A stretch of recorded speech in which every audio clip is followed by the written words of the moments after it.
कौन था जिसने मुझे मेरी राह से भटका दिया?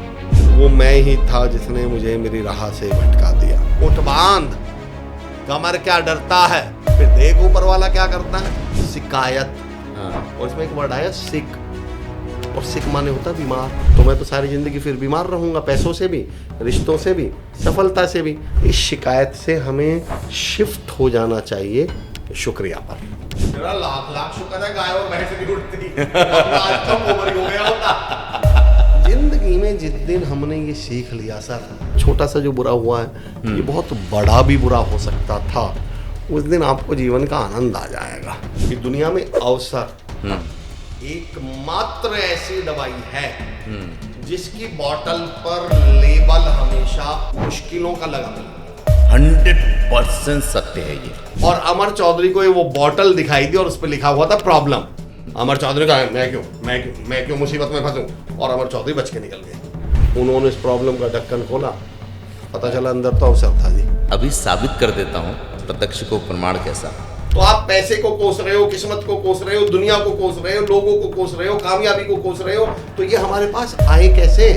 आप बुरे लोगों से, अत्याचारियों से, भ्रष्टाचारियों से, बलात्कारियों से हम क्या करते हैं? नफरत करते हैं। कामयाब आदमी से हम क्या करते हैं? जलन, ईर्ष्या। और जिससे मैं ईर्ष्या कर रहा हूँ वो मेरी खुद की जिंदगी में कभी आएगा क्या? कभी नहीं। अच्छा, कोई सोचता नहीं है इस तरह से। बोले जी बोलना बड़ा आसान है, तो मैंने कहा मेरे भाई इस आसान काम को कर क्यों नहीं लेते?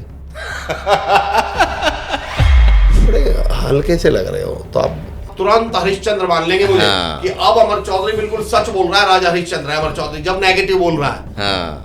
और अगर यही अमर चौधरी आपसे कहते हैं सर्वेश भाई आप तो बड़े स्मार्ट लग रहे हैं यार, अरे सर क्यों मजे ले रहे हो? अरे अमर चौधरी भाई आपसे तो हमें बड़ी उम्मीद थी, तो बड़े भरोसा था यार, आपकी हालत कैसे हो गई? पीछे देखो, पीछे तो देखो। क्या हाल है सर? मैं सर्वेश भाई इसको कंटिन्यू कर दो, इस पर मुझे मैं पॉइंट बहुत मिस कर जाऊंगा। जिस दिन कोई पूछे इंग्लिश क्यों नहीं सीखी, अरे सर वो क्या बताऊं, दोस्त मजाक उड़ाते थे बस। और ये कह के बेटे माँ बाप की हत्या कर दे रहे हैं, माँ बाप बच्चों की हत्या कर दे रहे हैं। परिवार के इस विघटन का क्या कारण मानते हैं आप? क्या लगता है आपको? ये जो आज के हालात हैं ये तो घर घर की कहानी है। और मैं अपने बच्चों पे गुस्सा क्यों करूं?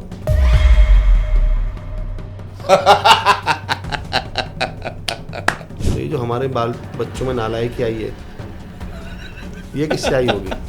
और वाइफ क्या बोल रही होती है फिर हमारी, क्यों हम कोई फालतू है क्या, क्यों नहीं देंगे हम अपना हिस्सा क्यों नहीं लेंगे? और यही बच्चा हमारा सुन रहा है तो वो बुआ जी से नफरत ना करे तो क्या करें? आप सबके लिए करते हैं। आपने उसको 12, 14, 15 साल की उम्र तक ऐसे हालात का सामना ही नहीं करने दिया। पहले एग्जाम में फेल हुआ, बोले क्या हुआ? बोले बच्चा कोटा गया था, आत्महत्या कर ली। क्यों? क्योंकि बच्चे को इस टाइम झेलना तो सीखने ही नहीं दिया हमें। सही बात। तो मैं ये कहना चाह रहा हूँ कि अब पेरेंट्स की जिम्मेदारी बढ़ चुकी है। आज के माँ बाप तो अपने बच्चों को डांटने के बाद खुद कमरे में बैठ के रोते हैं। भाई हम वैसे ही थोड़े यार, हमें प्रतिभा कूट कूट के भरी है। तो मैंने कहा अच्छा इतनी प्रतिभा आप में? अरे बोले नहीं, कूट कूट के भरी है। यही सही है, अब तो कूटा ही नहीं जाता। अरे हमें तो कूट कूट के भरी है। कि उन्होंने मुझसे कहा था अमर कि बढ़िया से खूब, खूब से बेहतर तलाश कर, और दरिया अगर मिले तो समंदर तलाश कर। क्या बात। पूरी धरती घूमने जब आप निकलेंगे और लोगों से मिलेंगे, उन दो तरह के लोगों से, जो एक सफल होते हैं और एक जो असफल होते हैं, एक चीज़ बड़ी कॉमन मिलेगी उन सभी लोगों में जो असफल होते हैं। जानते हैं क्या? वो होती है शिकायत। अगर भरोसा ना हो तो खुद चेक करके देख लीजिएगा अपने मिलने वालों से। आपको ज़िंदगी में बहुत से ऐसे लोग मिलेंगे जो उलझनों में होते हैं, उनको शिकायत होती है। कई बार अपने आप से होती है, अपनी किस्मत से होती है, अपने परिवार से होती है, अपने माँ बाप से होती है, ऊपर वाले बनाने वाले से होती है। लेकिन कभी वो पलट के नहीं देखते कि कहीं कोई गलती मुझ में तो नहीं है। रोज सुबह होती है और रोज शाम होती है, उम्र यूं ही तमाम होती है, लेकिन वो कभी पलट के नहीं देखते कि पैदा करने वाले ने पैदा कर दिया, धरती पे लाने वाले ने धरती पे ला दिया, सारी सुख सुविधाएं मिल गई। कभी अपने दिमाग को क्रॉस चेक किया? ये शिकायत कहां से है? किसी ने बड़ी अच्छी बात कही है, कोई चिराग जलाता नहीं है सलीके से, और हर किसी को हवा से शिकायत होती है। अगर आप अपने काम को सही से करना शुरू कर दें तो यकीन मानेंगे कि ज़िंदगी बदल जाएगी। तमाम फिलासफरों ने एक बात लिखी है कि किसी से शिकायत मत करिए, जीवन में इंडिविजुअल आए हैं और जिस दिन शिकायत करना छोड़ देंगे उस दिन आप बड़े होने शुरू हो जाएंगे।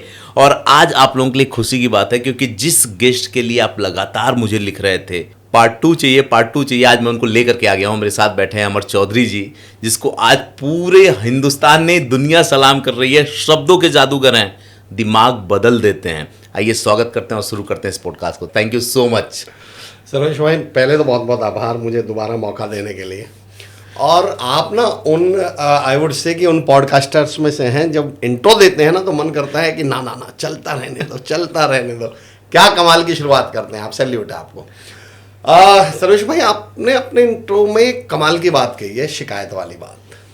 अच्छा, एक बात तो आप मानते होंगे कई बार हमारा प्रोनाउंसिएशन थोड़ा बहुत बिगड़ भी जाता है। शाह को हम सा भी बोल देते हैं। मेरे साथ बहुत है। तमाम लोग हम 90 मुझे लगता है 80% लोग ना शाह को क्या बोल देते हैं, सा बोल देते हैं। तो जरा शिकायत शब्द को मैं थोड़ा बहुत, मैं अभी जब शिकायत वर्ड आप यूज कर रहे थे तो मैं सोच रहा था यार, शिकायत का शय अगर से हो जाए तो फिर इसे हम क्या पढ़ेंगे, शिकायत। हाँ। और इसमें एक वर्ड आया सिक, और सिक माने होता है बीमार। क्या बात है। आयत माने आना। हाँ। तो जब हम शिकायत कर रहे होते हैं तो हम उस सिकनेस को, उस बीमारी को, उस कमी को अपने जिंदगी में पुकार रहे होते हैं कि शिकायत मतलब ही क्या हुआ कि मुझे पैसे की बीमारी हो जाए। शिकायत, सिक मतलब बीमार। हाँ। यानी मैं पैसे की शिकायत कर रहा हूं तो मैं पैसे की बीमारी मेरी जिंदगी में आ गई।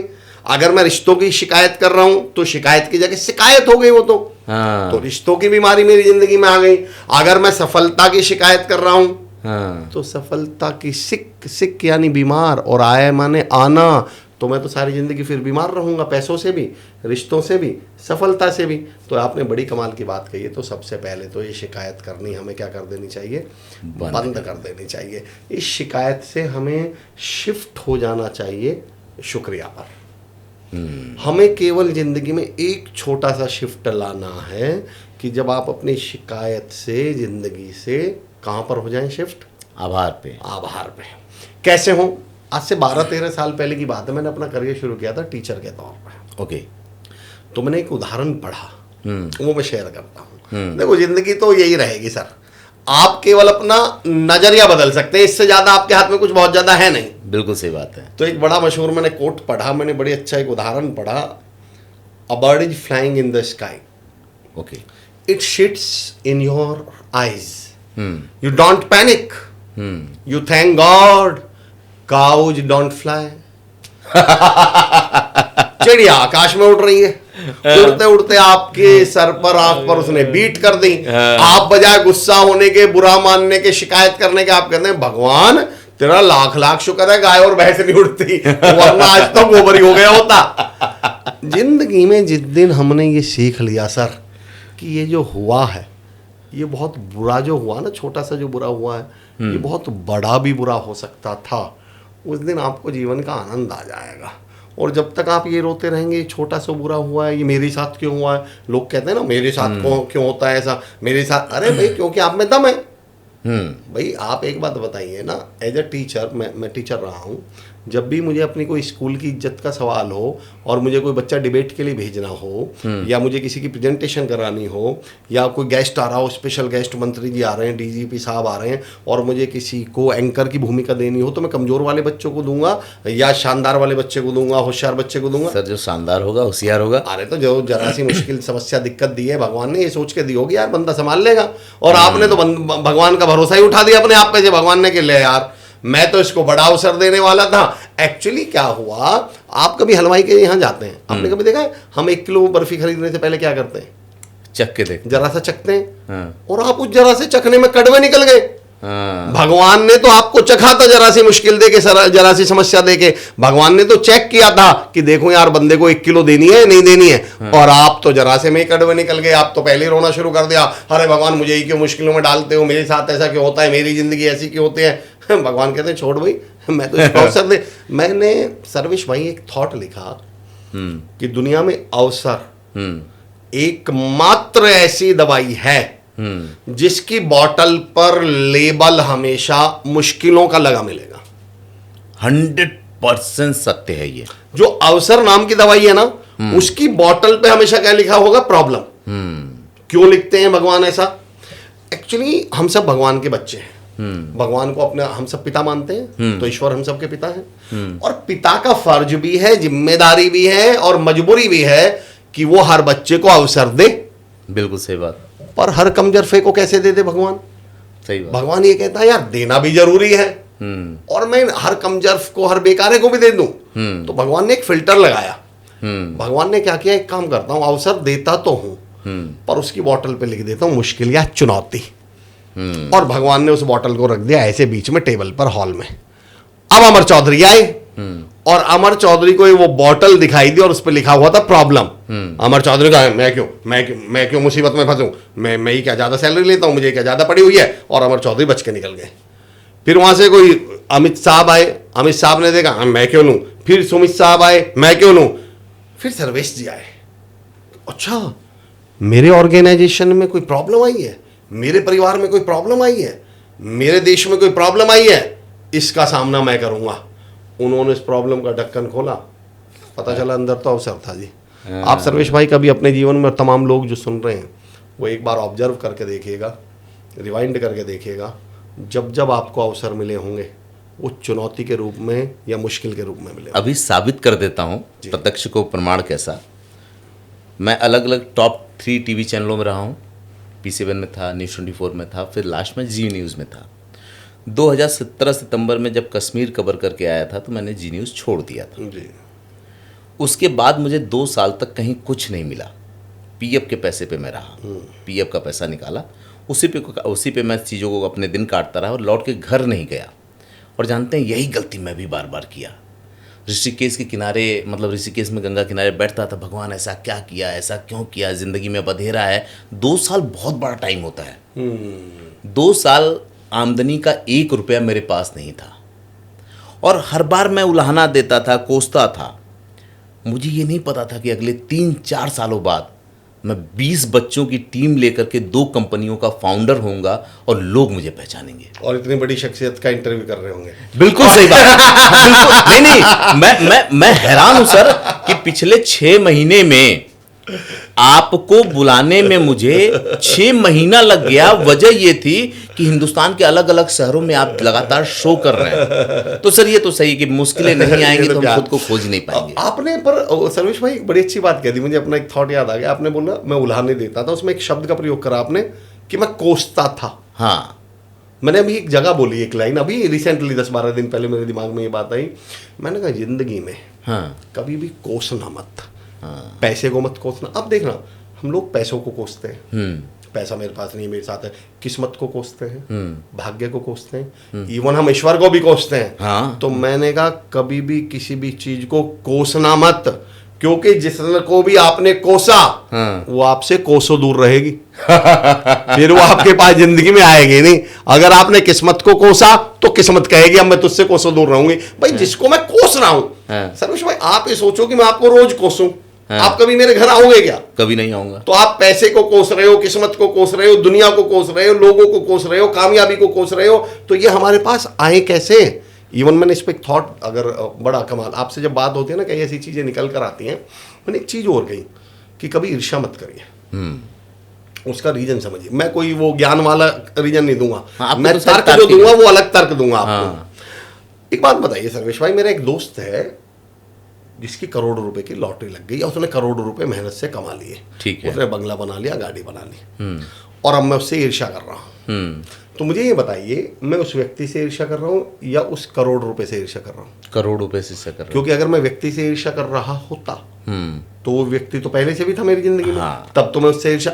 आप एक बात हमेशा याद रखिएगा, कभी गौर करिएगा सर, नफरत और ईर्ष्या को हम एक चीज समझते हैं, जबकि ये दोनों अलग अलग है। नफरत बुरे व्यक्ति से की जाती है, नफरत गलत व्यक्ति से की जाती है। आतंकवादियों से आप ईर्ष्या करते हैं या नफरत? मैं नफरत करता हूँ। नफरत करेंगे आप? नफरत करता हूँ। आप बुरे लोगों से, अत्याचारियों से, भ्रष्टाचारियों से, बलात्कारियों से हम क्या करते हैं? नफरत करते हैं। कामयाब आदमी से हम क्या करते हैं? जलन, ईर्ष्या। एक्चुअली आप कभी भी आप नफरत करेंगे बुरे आदमी से, कामयाब आदमी से आप नफरत नहीं करते। कामयाब आदमी से हम क्या करते हैं? ईर्ष्या करते हैं। अब गड़बड़ कहाँ वो सुनिएगा। तो मैं उस व्यक्ति से ईर्ष्या कर रहा हूँ या उस 1 करोड़ रुपए से? 1 करोड़ से।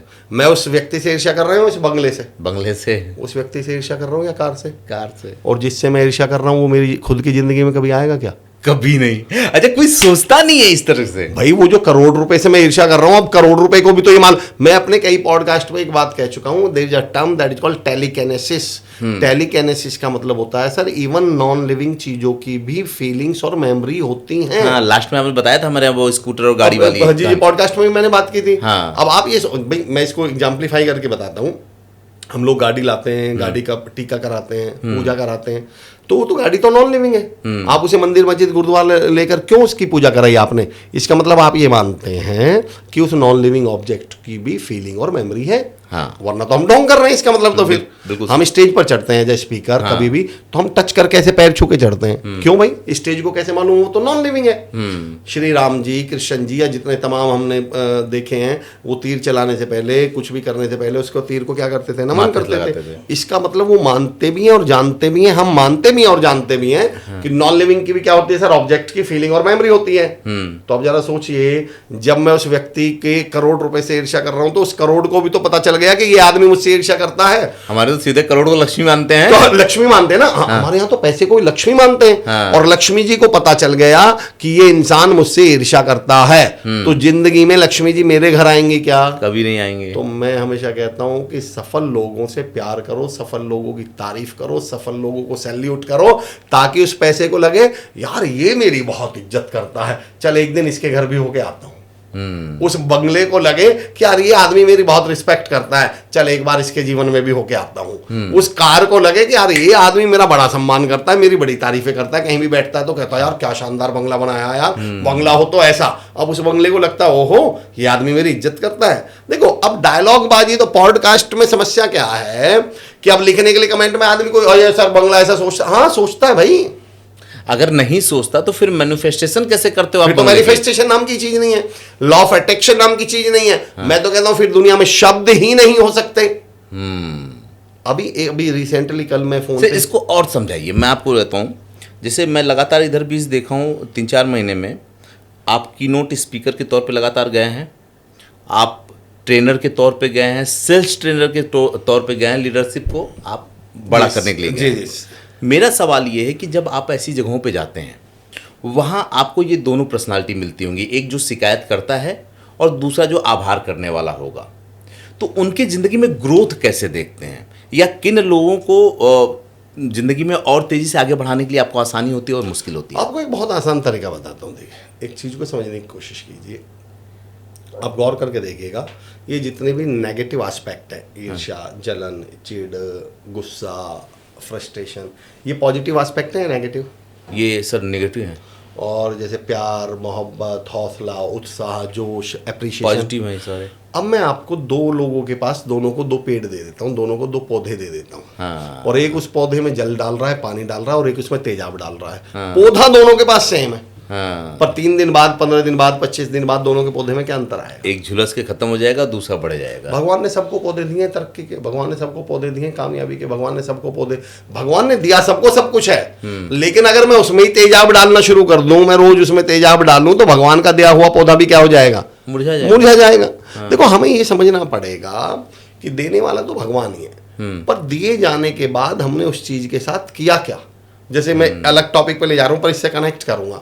किसी ने मुझसे पूछा हमारे भाई टैलेंट जो होता है, लीडरशिप जो होती है, ये गॉड गिफ्ट होती है या मतलब ये इट कैन बी जनरेटेड, ये बनाई जा सके, इट कैन बी क्रिएटेड?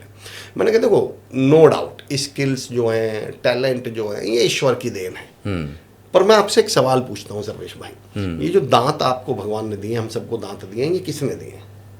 ईश्वर ने दिए, भगवान ने दिए।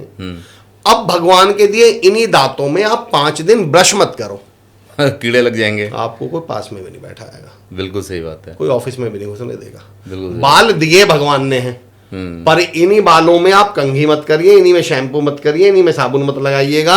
आप 6 दिन बाद जुए हो जाएंगे और लोग कोहनी मार के उठा देंगे, चलो यार सर्वेश भाई तुम्हारे पास नहीं बैठना। ये दाढ़ी भगवान ने ही दी है, पर शेविंग तो मुझे ही करनी है, इसकी रख रखाव तो मुझे। तो एक्चुअली भगवान के दिए हुए के साथ आप क्या कर रहे हैं? और सही बताऊं, जब आप भगवान के दिए हुए के साथ गलत करते हैं तो फिर भगवान चिढ़ जाता है, फिर भगवान को ज्यादा बुरा लगता है। क्या देखो देखो एक चीज समझिए, आप गौर करिएगा, ये तो बहुत बड़ी चीज है सर। छोटी सी चीज बताता हूँ, मेरे बर्थडे पे आप मुझे एक घड़ी दे दो और 3 दिन बाद आप जब मेरे घर आए वही सेम घड़ी आपको डस्टबिन के पास पड़ी मिले यूं ही। अरे सर, अपमान तो कहिए, मतलब मैं क्या ही बताऊं। अब आप कोई उसे product घड़ी का देखो। अपमान समझेंगे या अपना? अपना। आपने मुझे एक पेन गिफ्ट दिया, आपने मुझे एक शर्ट गिफ्ट दी और पता चला वो शर्ट मैंने अपने घर के नौकर को या मैंने किसी और को दे दी, दोस्त को, किसी और को दे दी पहनने के लिए। अब आपको कैसा लगेगा? सर बहुत बुरा लगेगा, सोचूंगा जिंदगी में कभी मैं दूंगा ही नहीं कुछ आपको। अब आप सोच के देखिएगा, भगवान ने हमको जीवन दिया, भगवान ने हमको सांसें दी, भगवान ने हमको दिमाग दिया, दिल दिया, हौसला दिया, उम्मीद दी, सपने दिए, और हम भगवान के उस दिए हुए गिफ्ट को इस दुनिया से को भगवान ने ये दुनिया दी और उसी दुनिया से आप रोज शिकायत कर रहे हैं। आप उसी अपने टाइम को खामखा की मोबाइल में या फालतू की चीज़ों में निकाल रहे हैं। ये सब तो भगवान के दिए हुए गिफ्ट है ना, और भगवान के दिए हुए गिफ्ट के साथ हम बदतमीजी कर रहे हैं। तो अब बैठा हुआ वही भगवान ऊपर क्या सोचता होगा, यार बड़ा बदतमीज आदमी से तो मेरा अपमान कर दिया, मेरी बेइज्जती कर दी, और भगवान फिर हमारे खिलाफ हो जाते हैं। मैं ये कहता हूं कि जो भगवान ने दिया उसकी कदर करना शुरू करिए, उसकी वैल्यू। शिकायत से कहां, शुक्रिया की तरफ आ जाइए। शब्द बदल, और मैं तो शब्दों पे मैं क्योंकि बहुत ज़्यादा बोल चुका हूं तो उस पर उतना तो नहीं बोलूंगा, पर शब्द पे दोबारा बोलता हूं सर। शब्द को भी थोड़ा सा अगर हम लोकल लैंग्वेज में, देसी भाषा में, मेरा गांव है चिरोड़ी, अगर हम अपनी वेस्टर्न यूपी की बात करें, आसपास की लोकल लैंग्वेज की बात करें, तो शब्द को मैंने कहा ना, शय को हम कई बार सह बोल देते हैं, तो शब्द ऐसे बोलते हैं हमारे यहाँ। शब्द, शब्द, थोड़ा और संधि विच्छेद कर, शब्द दे, सब दे, सब दे, सब दे, सब दे, सब दे।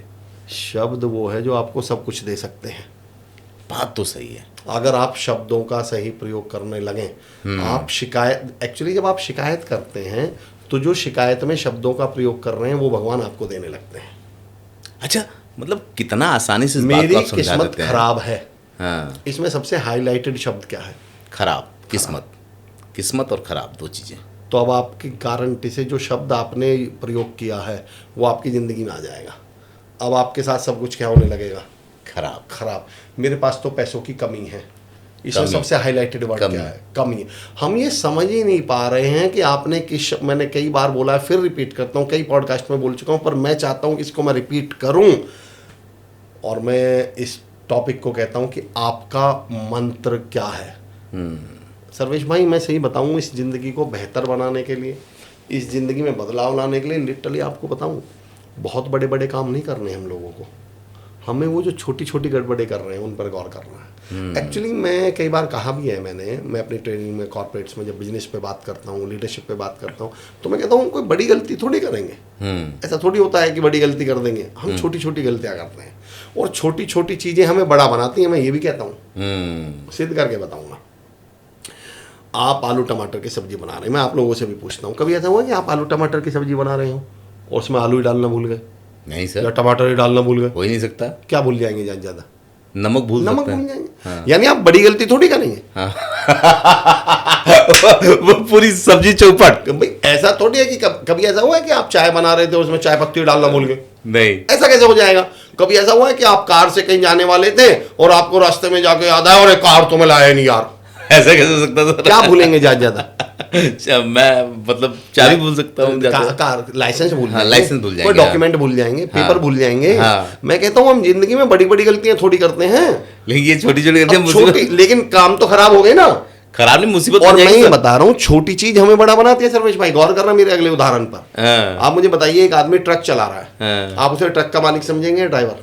ड्राइवर समझेंगे, ड्राइवर समझेंगे उसको। ट्रेन चला रहा है तो ड्राइवर। बस चला रहा है तो ड्राइवर। और कोई स्कूटी पे जा रहा है तो मालिक है वो। लो, छोटी चीज ने मालिक बनाया है, नहीं मैं बड़ी चीज हमारे ड्राइवर बना रही है। मैं तो ये सोच रहा हूँ सर, कितना भी अच्छा मसाला डाल दूं, नमक, वो आलू डाल दूं और टमाटर डाल दूं, अगर नमक नहीं डाला तो पूरी सब्जी बेकार है। आप ना कभी भी बड़ी गलती करेंगे ही नहीं। आप जब भी करेंगे हम छोटी छोटी, और ये जो शिकायतें हैं ना, ये वही छोटी गलतियां हैं। जिस दिन हमने ये छोटी गलती करनी शुरू कर दी, इसलिए मैं तो अपने प्रोग्राम्स में बोलता हूँ कि आपको बहुत छोटा सा बदलाव करना है, और वो आपके ही हाथ में है। क्या है ये? वो अपने शब्द बदल दीजिए, पॉजिटिव बोलिए, पावरफुल बोलिए, पवित्र बोलिए। अब देखिए कमेंट में मैं यहाँ भी बता देता हूँ कमेंट में क्या आएगा। ऑफलाइन में तो हम उसको डील कर लेते हैं। तो एक साहब बोले, अरे सर ये बोलना बड़ा आसान है, ये तो बोल रहे हो आप, बोलना बड़ा आसान है। मैंने कहा रिपीट करिए अपनी बात। बोले जी बोलना बड़ा आसान है। तो मैंने कहा मेरे भाई इस आसान काम को कर क्यों नहीं लेते? अगर आपके हिसाब से बोलना आसान है तो ये आसान काम करके दिखाइए तो सही। रोना तो इस बात का है कि आप धरती का सबसे आसान काम नहीं कर पा रहे, जिसके लिए कोई डिग्री की जरूरत नहीं है। पॉजिटिव बोलने के लिए कोई डिग्री चाहिए क्या? नहीं। कि यार मैं कैसे पॉजिटिव बोल लूं, मैंने तो एमबीए नहीं कर रखी, यार मैं कैसे पॉजिटिव बोल सकता हूं, या मैं कैसे पावरफुल बोल सकता हूं, मैंने तो कोई पीएचडी कर ही नहीं रखी। दुनिया का जो सबसे आसान काम है हम वो लोग कर नहीं रहे। और उसके पीछे एक टॉपिक मैं जिसको 6 महीने से बहुत परस्यू कर रहा हूँ, जिस पे बहुत काम कर रहा हूँ, और उस एक टॉपिक को मैंने नाम दिया ट्रैपिंग। और उसमें मैंने बहुत सारी ट्रैपिंग पे बात की है। उनमें से एक ट्रैपिंग है बोलना। 2-3 शॉर्ट में बताऊंगा क्योंकि 1-2 पॉडकास्ट में मैं ये बोल चुका हूँ, तो शॉर्ट में बताता हूँ। एक्चुअली एक चीज़ और समझिएगा सर्वेश भाई, हम शिकायत क्यों करते हैं मैं उसमें आऊँगा, लेकिन एक ट्रैपिंग शेयर कर दूँ आपसे। जो चीज़ें इंसान की जिंदगी को बेहतर बना सकती थी, खूबसूरत बना सकती थी, कामयाब और बड़ा मैं कहूँगा हैप्पीनेस से, मतलब फुल ऑफ हैप्पीनेस बना सकती थी, उन सारी चीज़ों के प्रति बड़ी चालाकी से हमें नेगेटिव किया गया। हमें वो सारे काम करने से बड़ी चालाकी से रोका। उनमें से एक काम बोलना भी है, जो मैं भी थोड़ी देर पहले कह रहा था ना। आप किसी भी व्यक्ति से कह के देखिएगा ऐसा बोलो, तो वो पहला ही डायलॉग क्या मार देगा? 2 डायलॉग मारेगा। पहला, अरे बोलना बहुत आसान है सर्वेश भाई।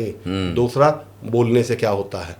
मेरे उनके दिमाग में पता क्या बैठा दिया गया है कि बोलने से क्या होता है, बोलने से क्या होता है, बोलने से क्या होता है। तो मैं कहता हूँ फिर आप नेगेटिव क्यों बोले जा रहे हो? अगर बोलने से कुछ नहीं होता तो पॉजिटिव बोल लो। पॉजिटिव बोलने में आपको दिक्कत क्या आ रही है? पर उनको दिमाग में क्या बैठा दिया। एक उदाहरण देके बताता हूँ, आप इसको कनेक्ट करिएगा।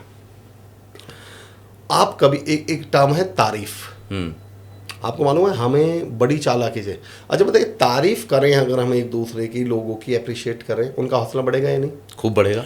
हमारा नेटवर्क बढ़ेगा या नहीं? बढ़ेगा। हमारा जो ऑफिस का एनवायरनमेंट है या परिवार का एनवायरनमेंट है वो पॉजिटिव रहेगा या नहीं? होगा। तरक्की के चांसेज होंगे या नहीं? खूब होंगे। अब सोच के देखो कितनी चालाकी से हमें एक दूसरे की तारीफ करने से रोका गया।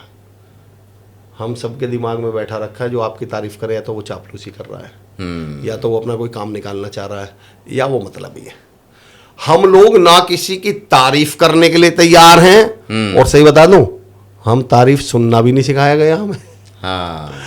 सर्वेश भाई, हमें नेगेटिविटी पे इतना यकीन हो चुका है। अगर मैं भी आपसे कह दूं ना सर्वेश भाई आज तो बड़े डल से लग रहे हो, बड़े बड़े बड़े हल्के से लग रहे हो, तो आप, अरे क्या बताऊं यार अमर भाई, 2-3 दिन हो गए नींद नहीं हो पा रही पूरी, बहुत थोड़ा सा परेशान भी चल रहा हूँ। यानी मेरी नेगेटिविटी को आप तुरंत हरिश्चंद्र मान लेंगे मुझे कि अब अमर चौधरी बिल्कुल सच बोल रहा है, राजा हरिश्चंद्र है अमर चौधरी जब नेगेटिव बोल रहा है। और अगर यही अमर चौधरी आपसे कहते हैं सर्वेश भाई आप तो बड़े स्मार्ट लग रहे हैं यार, अरे सर क्यों मजे ले रहे हो, यही मतलब जैसे ही किसी ने हमें अप्रिशिएट किया तो हम सबके दिमाग में बैठाया गया है कोई अप्रिशिएट कर रहा है या तो वो तुम्हारे मजे ले रहा है, या वो तुमसे कोई काम निकालेगा, या वो कोई चापलूसी कर रहा है। इसलिए कोई ना अप्रिशिएट करने के लिए तैयार है, ना पॉजिटिव बोलने के लिए तैयार है, सब नेगेटिव बोल रहे हैं। इसलिए हम नेगेटिव होते जा रहे हैं, हमारे रिश्ते बिगड़ते जा रहे हैं, घरों में हालात क्या आ चुके हैं आपको भी पता है, दोस्त दोस्त पे शक कर रहा है। हमें नेगेटिविटी पे इतना शक करना सिखा दिया गया। सिद्ध करके बताता हूं, अभी आपको मैं बता दूं या मैं ही बोल दूं आई हेट यू, आप तुरंत मान लेंगे अमर चौधरी मुझसे नफरत करता है। बिल्कुल। मैं आपसे बोल दूं आई लव यू, तो आपका पहला डायलॉग पता है? सिद्ध करके बताओ। क्या सबूत है कि तुम सच में मुझसे प्यार है? सच में मुझसे प्यार है। आपने आई हेट यू बोलते समय मुझसे क्यों नहीं पूछा कि क्या सबूत है तुम सच में मुझसे नफरत करते हो? हम लोगों के दिमाग में नेगेटिविटी को इतना भर दिया गया है, इतना भर, हमें डाउट, उसका कारण भी है एक्चुअली नेगेटिव बोलने में ना फिर कोई एक्स्ट्रा काम नहीं करना पड़ता हमें। तो एक्चुअली इसलिए हम शिकायतों में जी रहे हैं। हमें शिकायत करते में ऐसा लगता है एक चीज़ और भी होती है, जब आप शिकायत करते हैं तो उससे एक मैसेज ये जाता है कि अगर इसकी ज़िंदगी में ये सारी चीज़ें नहीं होती ना तो ये कामयाब हो जाता। एक्चुअली शिकायत करते समय हम अपनी सही बताऊं तो लापरवाही को, हम अपने आलस्य को, और हम अपने फेलियर शब्द नहीं प्रयोग करूँगा, हम अपने निठल्लेपन को जस्टिफाई कर रहे होते हैं। यही सही है। ताकि जब कोई पूछे, आप, मैं किस्मत पे नहीं जाना चाह रहा था लेकिन एक विषय में हमेशा उदाहरण दिया करता हूँ कि एक डायलॉग सुना होगा आपने किस्मत के बारे में, वही शिकायतों पे भी लागू होता है। किस्मत के बारे में एक डायलॉग सुना होगा कि वक्त से पहले और किस्मत से ज़्यादा किसी को नहीं मिलता। किसी को नहीं मिलता। ये कहीं लिखा हुआ भी देखा होगा आपने? ट्रकों पे देखा है, ट्रकों पे, हर जगह। ट्रक पे, लोडिंग रिक्शा पे, हाँ। ऑटो पे। सर कभी BMW के पीछे लिखा देखा है? नहीं। मर्सिडीज के पीछे लिखा देखा? आप लोगों को भी टास्क दे रहा हूँ, ढूंढ के बताना मुझे कहीं देखा हो तो। फोटो खींच के भेजना इसी के कमेंट बॉक्स में। BMW पे लिखा देखा है? नहीं। मर्सिडीज पे लिखा देखा है? नहीं। हवाई जहाज पे लिखा देखा है? नहीं। उन्हें मालूम है वक्त से पहले भी मिलता है, किस्मत से ज्यादा भी मिलता है। ये ट्रक वाले नहीं क्यों लिखवाया है, लोडिंग वाले नहीं क्यों लिखवाया, ऑटो, देखो उनकी मेहनत को सैल्यूट है मेरा, वो एक अलग पॉइंट है, उसकी तो बात नहीं कर रहे हम। लेकिन इन्होंने ही क्यों लिखवाया है? दरअसल क्या है, अमर चौधरी अपने घर से निकला ये डायलॉग मार के कि मैं ये कर दूंगा, वो कर दूंगा, ऐसा कर दूंगा, और अमर चौधरी भाई साहब जाके वहाँ रील चलाने बैठ गए और अपने आलस्य में लगे रहे। अल्टीमेटली क्या करना पड़ा, ऑटो चलाना पड़ा। अब उसे मालूम है दुनिया बोले एक दिन सर्वेश भाई मिलेंगे जरूर, कहीं ना कहीं तो टकराएंगे। अब जब सर्वेश भाई पूछेंगे, अरे अमर चौधरी भाई आपसे तो हमें बड़ी उम्मीद थी, तो बड़े भरोसा थे यार, आपकी हालत कैसे हो गई? पीछे देखो, पीछे तो देखो, पीछे क्या लिखा हुआ है वक्त से पहले, किस्मत से ज्यादा। एक्चुअली जब आप शिकायत कर रहे होते हैं तो कहीं ना कहीं आप ये जस्टिफाई करने की कोशिश कर रहे होते हैं कि अगर ये नहीं रहा होता तो मैं पता नहीं क्या कर देता।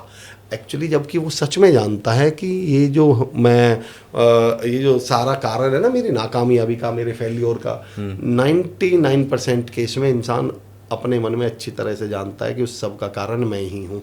मेरे एक मित्र हैं, मेरे भाई की तरह है, अनुराग पांडे, मेरे स्टूडेंट रहे, अब तो बैंक में मैनेजर है। उनकी एक कविता है कि वो कौन था जिसने मुझे मेरी राह से भटका दिया, वो कौन था जिसने मुझे इन राहों में उलझा दिया, वो कौन था जिसने मुझे मेरी मंजिल से रुकवा दिया। और वो लास्ट में लिखते हैं वो मैं ही था जिसने मुझे मेरी राह से भटका दिया। यही सही है।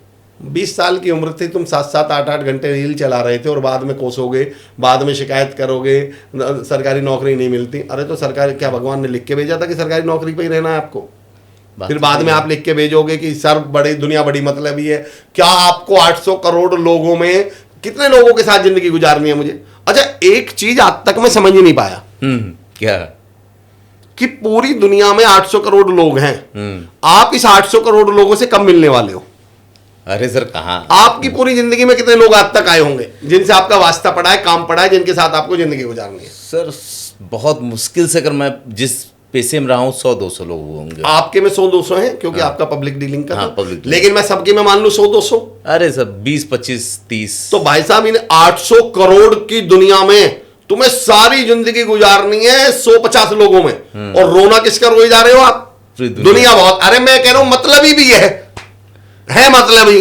तो तुम पे क्या फर्क पड़ रहा है? तुम्हें तो 20-25-50-100 लोगों में जिंदगी गुजारनी है, और आपको वो 100 लोग भी अच्छे नहीं मिल रहे। तो फिर मैं कहता हूं एक बार इधर भी झांक के देख लीजिएगा, कहीं ऐसा तो नहीं है कि मामला फिर कहीं और ही गड़बड़ है, आप ही को नहीं मिल रहे हो वो अच्छे लोग। कहीं ऐसा समस्या तो नहीं है कि सारी प्रॉब्लम किधर है? वो एक लड़का डॉक्टर साहब के पास पहुंचा, बोला डॉक्टर साहब मेरे पूरे शरीर में दर्द है, जहाँ यहाँ उंगली लगाता हूँ तो यहाँ दर्द होता है, पूरे शरीर में दर्द है, यहाँ उंगली लगाता हूँ तो दर्द होता है, पूरे शरीर में दर्द है, यहाँ उंगली लगाता हूँ तो यहाँ दर्द होता है। डॉक्टर साहब ने चेकअप किया, पता चला उंगली में फ्रैक्चर है। उम्र भर हम ये खता करते रहे, धूल चेहरे पे थी और आईने सफा करते रहे। यार सर मैं सर्वेश भाई इसको कंटिन्यू कर दो, इस पे मुझे मैं पॉइंट बहुत मिस कर जाऊंगा। लोग शिकायत करते हैं, ऐसे लोग वैसे लोग, ये लोग वैसे लोग। 2 उदाहरण देता हूँ। मेरे एक बड़े अच्छे भाई हैं, उन्होंने मुझसे एक सवाल पूछा कि अमर भाई को नेगेटिव बात करे तो हमें क्या करना चाहिए? मैंने कहा यार भगवान ने आपको 2 हाथ दिए, दोनों हाथों का प्रयोग करें, दोनों हाथों को जोड़ें और उनसे कहें कि भाई साहब बहन जी हमारे सामने नेगेटिव बात मत किया करो। वो बोले भैया वो फिर भी ना माने तो मैंने कहा यार उसी भगवान ने आपको 2 पैर दिए हैं, उनका प्रयोग करो, निकल लो वहां से। आप दीवार हो क्या? नहीं। मैं यहाँ नेगेटिव बात कर रहा हूँ, क्या ये दीवार यहाँ से उठ के कहीं जा सकती है? नहीं। ये माइक कहीं जा सकता है? नहीं। आप तो चल सकते हो, बिल्कुल चल। आप मेरे पास बैठे क्यों? बात तो सही है। अगर मैं नेगेटिव बात कर रहा हूं, एक ने मुझसे एक सवाल पूछा, स्पोकन इंग्लिश का स्टूडेंट था, उसने मुझसे एक सवाल पूछा कि सर मैं इंग्लिश बोलता हूं तो मेरे दोस्त मेरा मजाक उड़ाते हैं, चिढ़ाते हैं, मैं क्या करूं? उसे लग रहा था मैं कुछ और बताऊंगा। मेरा सवाल सुनिए सर्वेश भाई, मेरा जवाब सुनिए।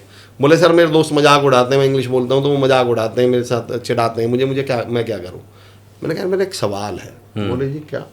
मैंने कहा तेरे कुछ डेवलपमेंटल करने पर, तेरे कुछ प्रोग्रेसिव करने पर जो लोग तेरा मजाक उड़ाते हैं वो तेरे दोस्त क्यों हैं? बात तो सही है। फैसला तो तुम्हारा होना चाहिए। अगर तुम मुझसे ये बोलते मेरे पापा जी मजाक उड़ाते हैं तो मैं ये समझता कि पापा जी तो नहीं बदल सकते आप। अगर आप ये बोलते कि मेरा भाई मजाक उड़ाता है तो मैं समझता भाई नहीं बदल सकते आप। आपके दोस्त आपके मजाक उड़ाते हैं और आप फिर भी दोस्ती उन लोगों से रखे हुए हो जिनके जो मजाक उड़ा रहे हैं आपका।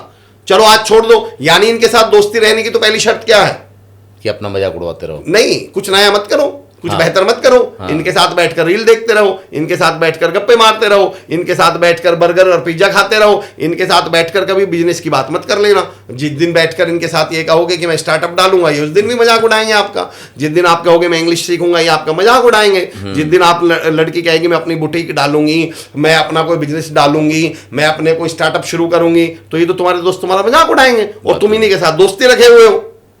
ऐसी कौन सी बाध्यता है? उसका कारण बता देता हूं। एक्चुअली आप भी कारण ढूंढ रहे हैं कुछ ना करने का। बस आप जस्टिफिकेशन चाह रहे थे कि जिस दिन कोई पूछे इंग्लिश क्यों नहीं सीखी, अरे सर वो क्या बताऊं दोस्त मजाक उड़ाते थे बस। और ये कह के इंग्लिश सीखना पर्पस आपका भी नहीं है। आपका पर्पस केवल ये जस्टिफाई करना क्यों नहीं सीखी। कामयाब होना, खुश रहना पर्पस आपका भी नहीं है। आपका पर्पस तो ये है कि आप दुखी रहने का अपना बस जस्टिफिकेशन दे दे, मैं तो इसलिए दुख हूं। एक ऐसा किस्सा सुनाता हूं सर जो मैं कहीं जिक्र नहीं करता उसका। मेरी जिंदगी में एक शेर ऐसा है जो मैं बहुत 2-4 लोगों को सुनाया, बहुत मेरे क्लोज जो हैं।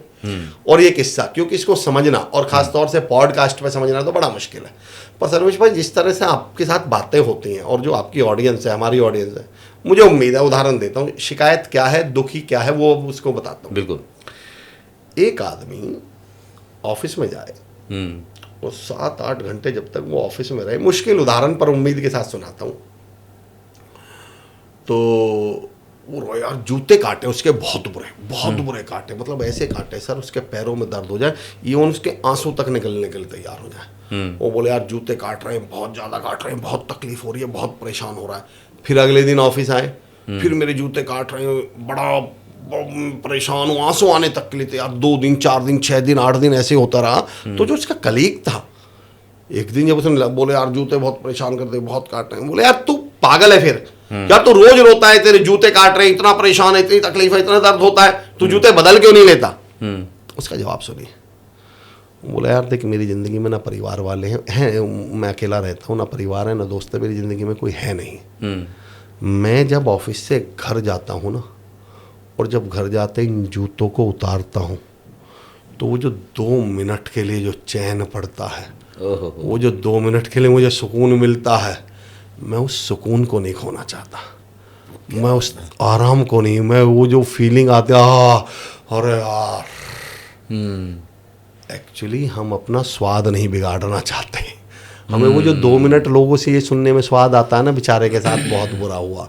हम शिकायतें पता है क्यों करते हैं? ताकि कोई ये कह दे बस, अरे देखना यार अगर इसे फैमिली बैकग्राउंड मिल जाता ना, अगर इसके दोस्त इसके साथ ऐसा नहीं करते ना, अगर इसके गांव वालों ने, इसके चाचा जी ने इनके प्लॉट पर कब्जा नहीं करा होता ना, तो ये पता नहीं। और वो जो 2 मिनट का स्वाद है, उस 2 मिनट के स्वाद को लेने के चक्कर में वो 8 घंटे की तकलीफ पर, हमें पता है शिकायतें करते करते जीने में जो ज़िंदगी बर्बाद होगी, जो ज़िंदगी नरक बनेगी, जो मुझे बेचारा भाई मुझे शिकायत करनी है, मैं क्या सचिन तेंदुलकर बन के शिकायत कर सकता हूँ क्या? कभी नहीं सर। मैं अंबानी बन के शिकायत कर सकता हूँ क्या? शिकायत करते रहने के लिए पहली शर्त है मैं बेचारा रहूं, मैं गरीब रहूं, मैं कमजोर रहूं, मैं कमजर्फ रहूं, मैं असफल रहूं। आप शिकायत करने की इतनी बड़ी कीमत चुका रहे हैं सिर्फ इस स्वाद के चक्कर में कि वो जो 2 मिनट का स्वाद मिलेगा, लोग कहेंगे बेचारे के साथ। आप बेचारा बनने के लिए पैदा हुए थे यार, मैं तो आज तक नहीं समझ पाया ये कौन सी जिंदगी जी रहे हैं हम, और ऐसा कौन सी आप पता है, उठ बांध कमर क्या डरता है, फिर देख ऊपर वाला क्या करता है। क्या एक बार एक्शन मोड में तो आई है, एक बार इस शिकायत को साइड में तो करिए, 6 महीने के लिए टारगेट लीजिए। अगर आपको ऐसा लगे 6 महीने शिकायत की बजाय शुक्रिया करने से, एक्शन लेने से मेरी जिंदगी नरक से निकलकर इधर आ गई, तो फिर आप जिंदगी में शिकायत की जगह शुक्रिया करते रहिएगा, एक्शन लेते रहिएगा, वरना 6 महीने में आउट ऑफ प्रैक्टिस थोड़ी हो जाएंगे। शिकायत की तो बहुत महंगी प्रैक्टिस है, फिर वही करते रहना। क्या दिक्कत आ रही है, आफत आ रही है क्या? मजेदार बात तो ये है ना कि जिन लोगों ने शिकायत अब तक करी है या कर रहे होंगे, वो अगर इसका ये फर्स्ट हाफ देख लेना, उनको ये समझ में आ जाएगा, जिस तरह से आपने एग्जाम्पल दिया है कि हम कैसे जिन चीज़ों को चाहते हैं उसी की शिकायत करते हैं और हमको ये पता नहीं होता कि भैया वो दूर जाएगी। एक चीज़ आपने यूज़ किया था इसमें, और आज ना वो हमारे हिंदुस्तान की एक बड़ी समस्या होती जा रही है। आपने परिवार का जिक्र किया था। जी जी। हिंदुस्तान के आज के परिवार को कैसे देखते हैं? एक परिवार पहले का था और आज का परिवार इतना विकृत हो गया है कि बेटे माँ बाप की हत्या कर दे रहे हैं, माँ बाप बच्चों की हत्या कर दे रहे हैं, और समाज किस तरह से बनता जा रहा है। परिवार के इस विघटन का क्या कारण मानते हैं आप? क्या लगता है आपको? सर्वेश भाई, मैं भी मुझसे क्वेश्चन पूछा गया था जैन जी के ऊपर। हाँ। कि जो जैन जी के बच्चे हैं ये ऐसे हैं, ये वैसे हैं, बड़ों की इज्जत नहीं करते, ये अलग ही दुनिया में रहते हैं, नशा करते हैं, ये वो करते हैं, ये करते हैं, वो करते हैं। मैं पलट कर एक मलिक जादा जावेद साहब, अगर मैं गलत नहीं हूँ, उनका शेर है, मलिक जादा जावेद साहब का एक शेर है कि ये जो आज के हालात हैं ये तो घर घर की कहानी है, और मैं अपने बच्चों पे गुस्सा क्यों करूं, इनमें जो कमियां हैं वो तो खानदानी हैं। आप सर्वेश भाई मुझे ये बताइए, आप और हम जिस पीढ़ी से हैं, हम कल्चर्ड रहे? बिल्कुल है। हम में संस्कार रहे? बिल्कुल है। हमने अपने माँ बाप की इज्जत करी? बिल्कुल करी। पर ये गुण आए किससे? हम में माँ बाप से है। हमारे माँ बाप से। हाँ। तो ये जो हमारे बच्चों में नालायकी आई है, ये किससे आई होगी? ये जो मोबाइल का रोना रोना हम 24 घंटे रोते हैं, आजकल रिश्तों की कदर नहीं करती जैन जी। आप मुझे बताइए, जब हमारे माँ बाप रिश्तों के बारे में बात कर रहे होते थे तो वो आपस में कैसी बात कर रहे थे? हमने तो उन्हीं से सीखा ना। वो भाई भाई के लिए आपस में क्या बोल रहे हैं, नहीं नहीं यार छोटा भाई है, छोटे भाई को थोड़ा ज्यादा भी दे देंगे, इससे तो क्या बात है। और हमारी मम्मी भी क्या बोलती थी, कोई बात नहीं, चलो आप क्या वो त्याग कर देते हैं। तो हम उनको सुन रहे होते थे। हाँ। तो जो उनको सुना वो हमने सीख लिया। हाँ। दिल पे हाथ रख के बताइए, हम क्या बात कर रहे होते हैं? 1 इंच फालतू क्यों दे दूंगा? और वाइफ क्या बोल रही होती है फिर हमारी, क्यों हम कोई फालतू है क्या, क्यों नहीं देंगे, हम अपना हिस्सा क्यों नहीं लेंगे? हम रिश्तों के बारे में फिर मम्मी और पापा आपस में बात क्या कर रहे होते हैं, कल वो आएंगी, बुआ जी आएंगी, वो परसों तो अभी 2 महीने पहले तो आई थी, और फिर वो आ जाती हैं, और यही बच्चा हमारा सुन रहा है। तो वो बुआ जी से नफरत ना करे तो क्या करें? बात तो सही। वो चाचा जी से नफरत ना करे तो क्या करें? आप 24 घंटा मोबाइल, आप मेरी तो आज तक समझ में नहीं आ रहा, जैन जी के हाथ में मोबाइल आए थे या हमारी पीढ़ी के हाथ में मोबाइल आए थे शुरुआत में? मैं जैन जी की पीढ़ी में मोबाइल आया, मेरे हाथ में तो बहुत बाद में आया था। नहीं। हाँ। मैं उल्टा कह रहा हूँ, जैन जी उसको बोलते हैं जो आज 18, 20, 15 साल का लड़का है। हाँ। तो इनके हाथ में मोबाइल आए थे, या जब मोबाइल शुरुआत में इंडिया में आए हमारे हाथ में तो सबसे पहले तो हमारे हाथ में आए थे। हमारे हाथ में आए थे, तो सबसे पहले तो हम मोबाइल में लगे रहे। बिल्कुल सही बात भाई है। मैं कहता हूँ आपका बच्चा अभी तो पैदा ही हुआ है। अरे लगे नहीं रहे सर, भोजन करना है, बच्चा परेशान कर रहा है, पकड़ा दो। हमें कुछ करना है, बच्चे को पकड़ा दो। तो साल भर के बच्चे को हाथ में मोबाइल पकड़ाया किसने? हमने। एक मैंने बहुत पहले एक लाइन पढ़ी थी, अब उसमें किरदार बदल गए, पर बहुत पहले एक लाइन पढ़ी थी। पहले ऐसा होता था, जब नया नया चला था ना, पति पत्नी दोनों जॉब करेंगे तो बच्चा कैसे पले? फिर तो कोई बाई रख ली, कोई मेड रख ली। तो 20-22 साल पहले एक लाइन पढ़ी थी, जो बच्चा बचपन में बॉटल, दूध की बॉटल मुंह में लगा दी, बॉटल और बाई के सहारे बड़ा होगा, वो बड़ा होकर बॉटल और किसी बाई के साथ पड़ा होगा। सर क्या बड़ी बात। बॉटल बदल गई, दूध की बॉटल शराब की बॉटल में बदल गई, बाई बदल गई, मेड से वो फालतू वाली वो दूसरी बाई हो गई। और अब आप तो जो बच्चे मोबाइल के साथ मतलब खाना खाते हुए बड़े हो रहे हैं, फिर आप 5-7 साल के बाद काउंसलर के पास जाओगे, पेरेंटिंग कोच के पास जाओगे, हमारे जैसे मोटिवेशनल स्पीकर के पास जाओगे कि साहब इसके ना आप इसके आदत। अशोक पंडित साहब का एक उदाहरण देता हूं। अशोक पंडित साहब इंदौर आए हुए थे, उनसे किसी ने एक सवाल पूछ लिया, बीइंग अ पॉडकास्टर हमारा काम लॉलीपॉप देना नहीं है अपनी ऑडियंस को, स्पष्ट कहना। पिछले 20-25 सालों में मोटिवेशनल स्पीकर्स ने इस देश को बर्बाद कैसे किया मैं बताता हूँ। यूथ से वो बोल दो, जो यूथ देखो, हमें चाहिए तालियां, और ताली बजवाने का एक ही तरीका है सर्वेश भाई, कि सामने वाले से वो बोल दो जो वो सुनना चाह रहा है। बोलो दुनिया बहुत बुरी है। ज्योतिष क्या करते हैं, वो सड़क की ना, जो एस्ट्रोलॉजिस्ट मतलब एस्ट्रोलॉजर हैं रियल में, उनकी तो मैं बहुत वैल्यू करता हूँ, जो जानकार हैं। पर आप मुझे बताओ, वो सड़क पे बैठ के किनारे जो बैठ के ज्योतिष बैठा, वो क्या करेगा? जो खुद अपनी भाग्य नहीं बदल पाता। किसी का भी हाथ देकर उसके 3 डायलॉग बताओ आप। वहाँ वो पैसे की दिक्कत, परिवार की दिक्कत और इस तरह की कुछ चीजें वो पहले तो वो आपसे ही पूछ लेता है। मैं 3 डायलॉग बता देता हूँ और आप बताना, और जो सुन रहे हैं, आप सबके लिए करते हैं, हाँ, आपके लिए कोई नहीं करता। मन की बात। इस धरती पे कौन नालायक से नालायक आदमी की लाइन नहीं सुनना चाहता अपने बारे में कि तू तो महान है, तू तो देवता है, दुनिया तेरे लिए कुछ नहीं करती? कौन नहीं सुनना चाहता इस लाइन को? बात तो सही है। तू हमेशा सबके साथ खड़ा होता है, पर जब तेरे लिए कोई जरूरत पड़ती है कोई नहीं खड़ा होता।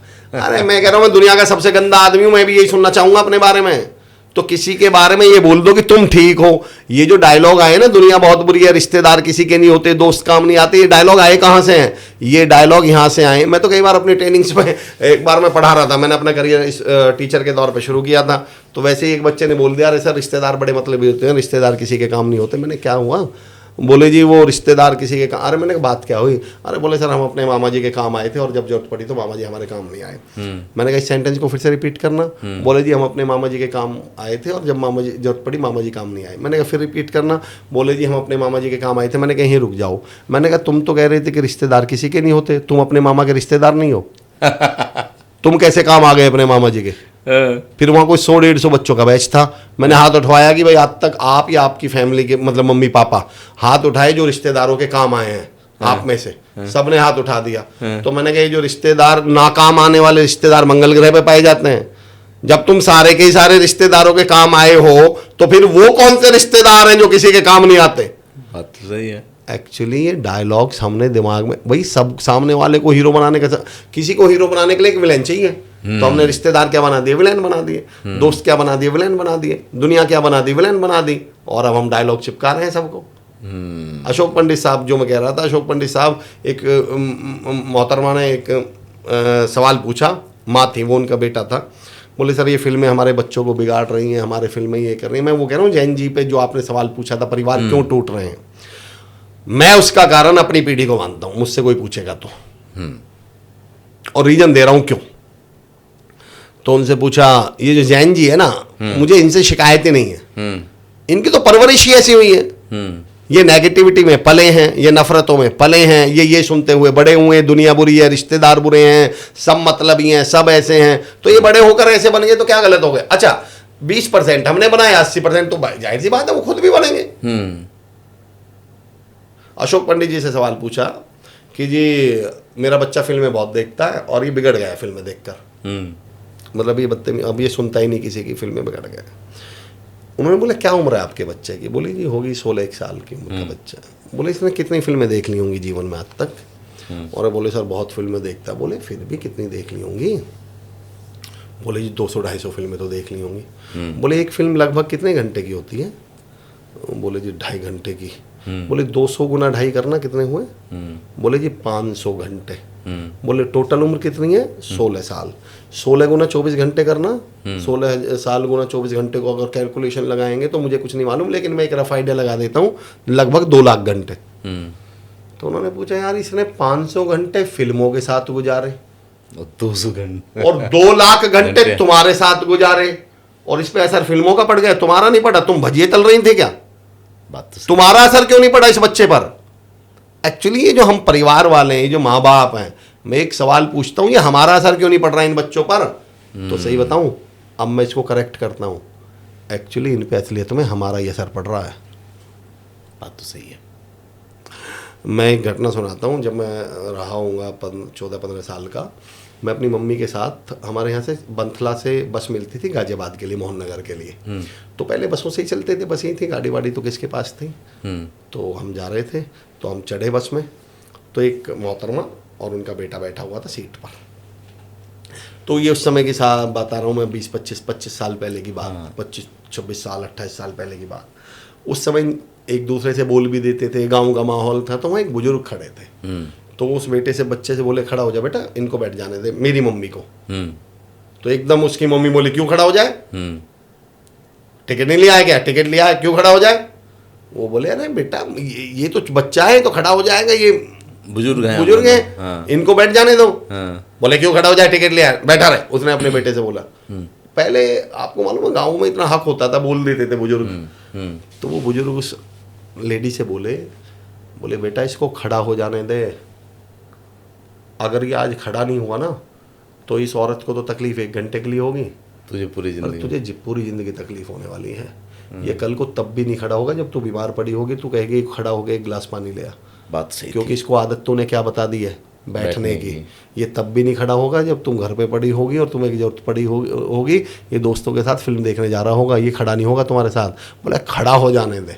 ये जो हम अपने परिवार में अपने बच्चों को ये बता रहे हैं ना, एक खिलौना ला के बच्चे को दिया और बच्चे से कहा किसी को देना मत, उस किसी में हम भी आते हैं। बात तो सही है सर। जो हमने बोला है ना बच्चे से किसी को देना मत, उस किसी में कल हम भी आएंगे। कल कोई अपनी तनख्वाह हमें नहीं देगा, बोलेगा वही कि कल कोई अपनी प्रॉपर्टी हमें नहीं देगा, कल कोई अपना टाइम हमें नहीं देगा, कल कोई अपना साथ हमें नहीं देगा। आपको लग रहा था आप दूसरे के लिए सिखा रही हैं सारी चीजें, अल्टीमेटली ये भरनी किसको पड़ेंगी? हमको भरनी पड़ेंगी। तो ये जैन जी क्या गलत कर रही है? मैं रिक्वेस्ट करता हूं, अभी भी हमारे पास इतना समय तो है, इतना वक्त तो है कि अपने आप को खामा खा के अपने को जस्टिफाई करने के लिए और शिकायतों, देखो जब आप शिकायतें करेंगे आप गौर करके देखिए अल्टीमेटली उन शिकायतों को सुन कौन रहा है? आपका परिवार भी सुन रहा है ना, बच्चे भी सुन रहे हैं ना। मैं as a parent, as a father, मैं अपने घर जाऊं और मैं बोलूँ ये दुनिया बहुत मतलब ये बॉस ऐसे हैं और घरों में हो ही क्या रहा है? शिकायत। आप अपनी ग्रोथ जो नहीं हो रही है उसको जस्टिफाई कैसे कर रहे हो?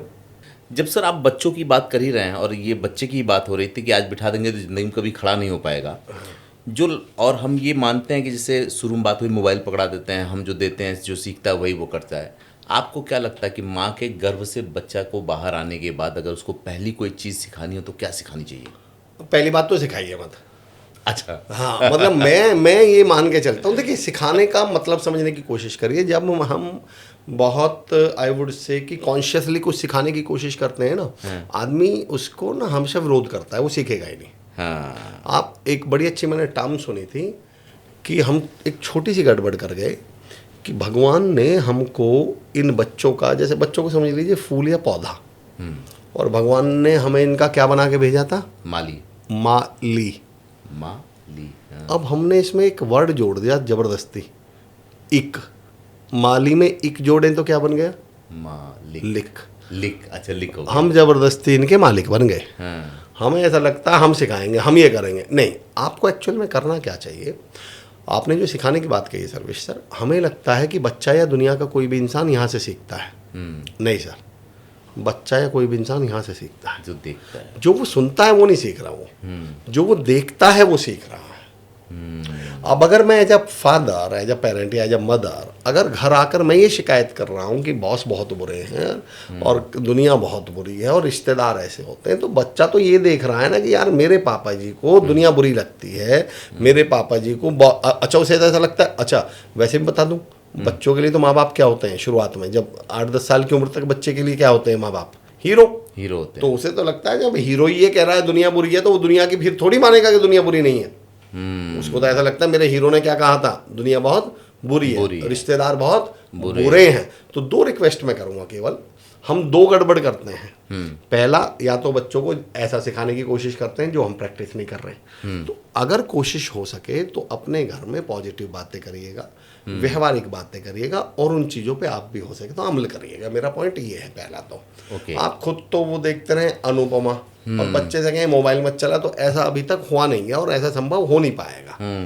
मैंने शुरू में ही कहा था ना कि मैं क्यों, ये जो हालात हैं आजकल, ये तो दुनिया घर घर की कहानी है और मैं बच्चों पे क्यों गुस्सा करूं, इनमें जो कमी है वो तो खानदानी है।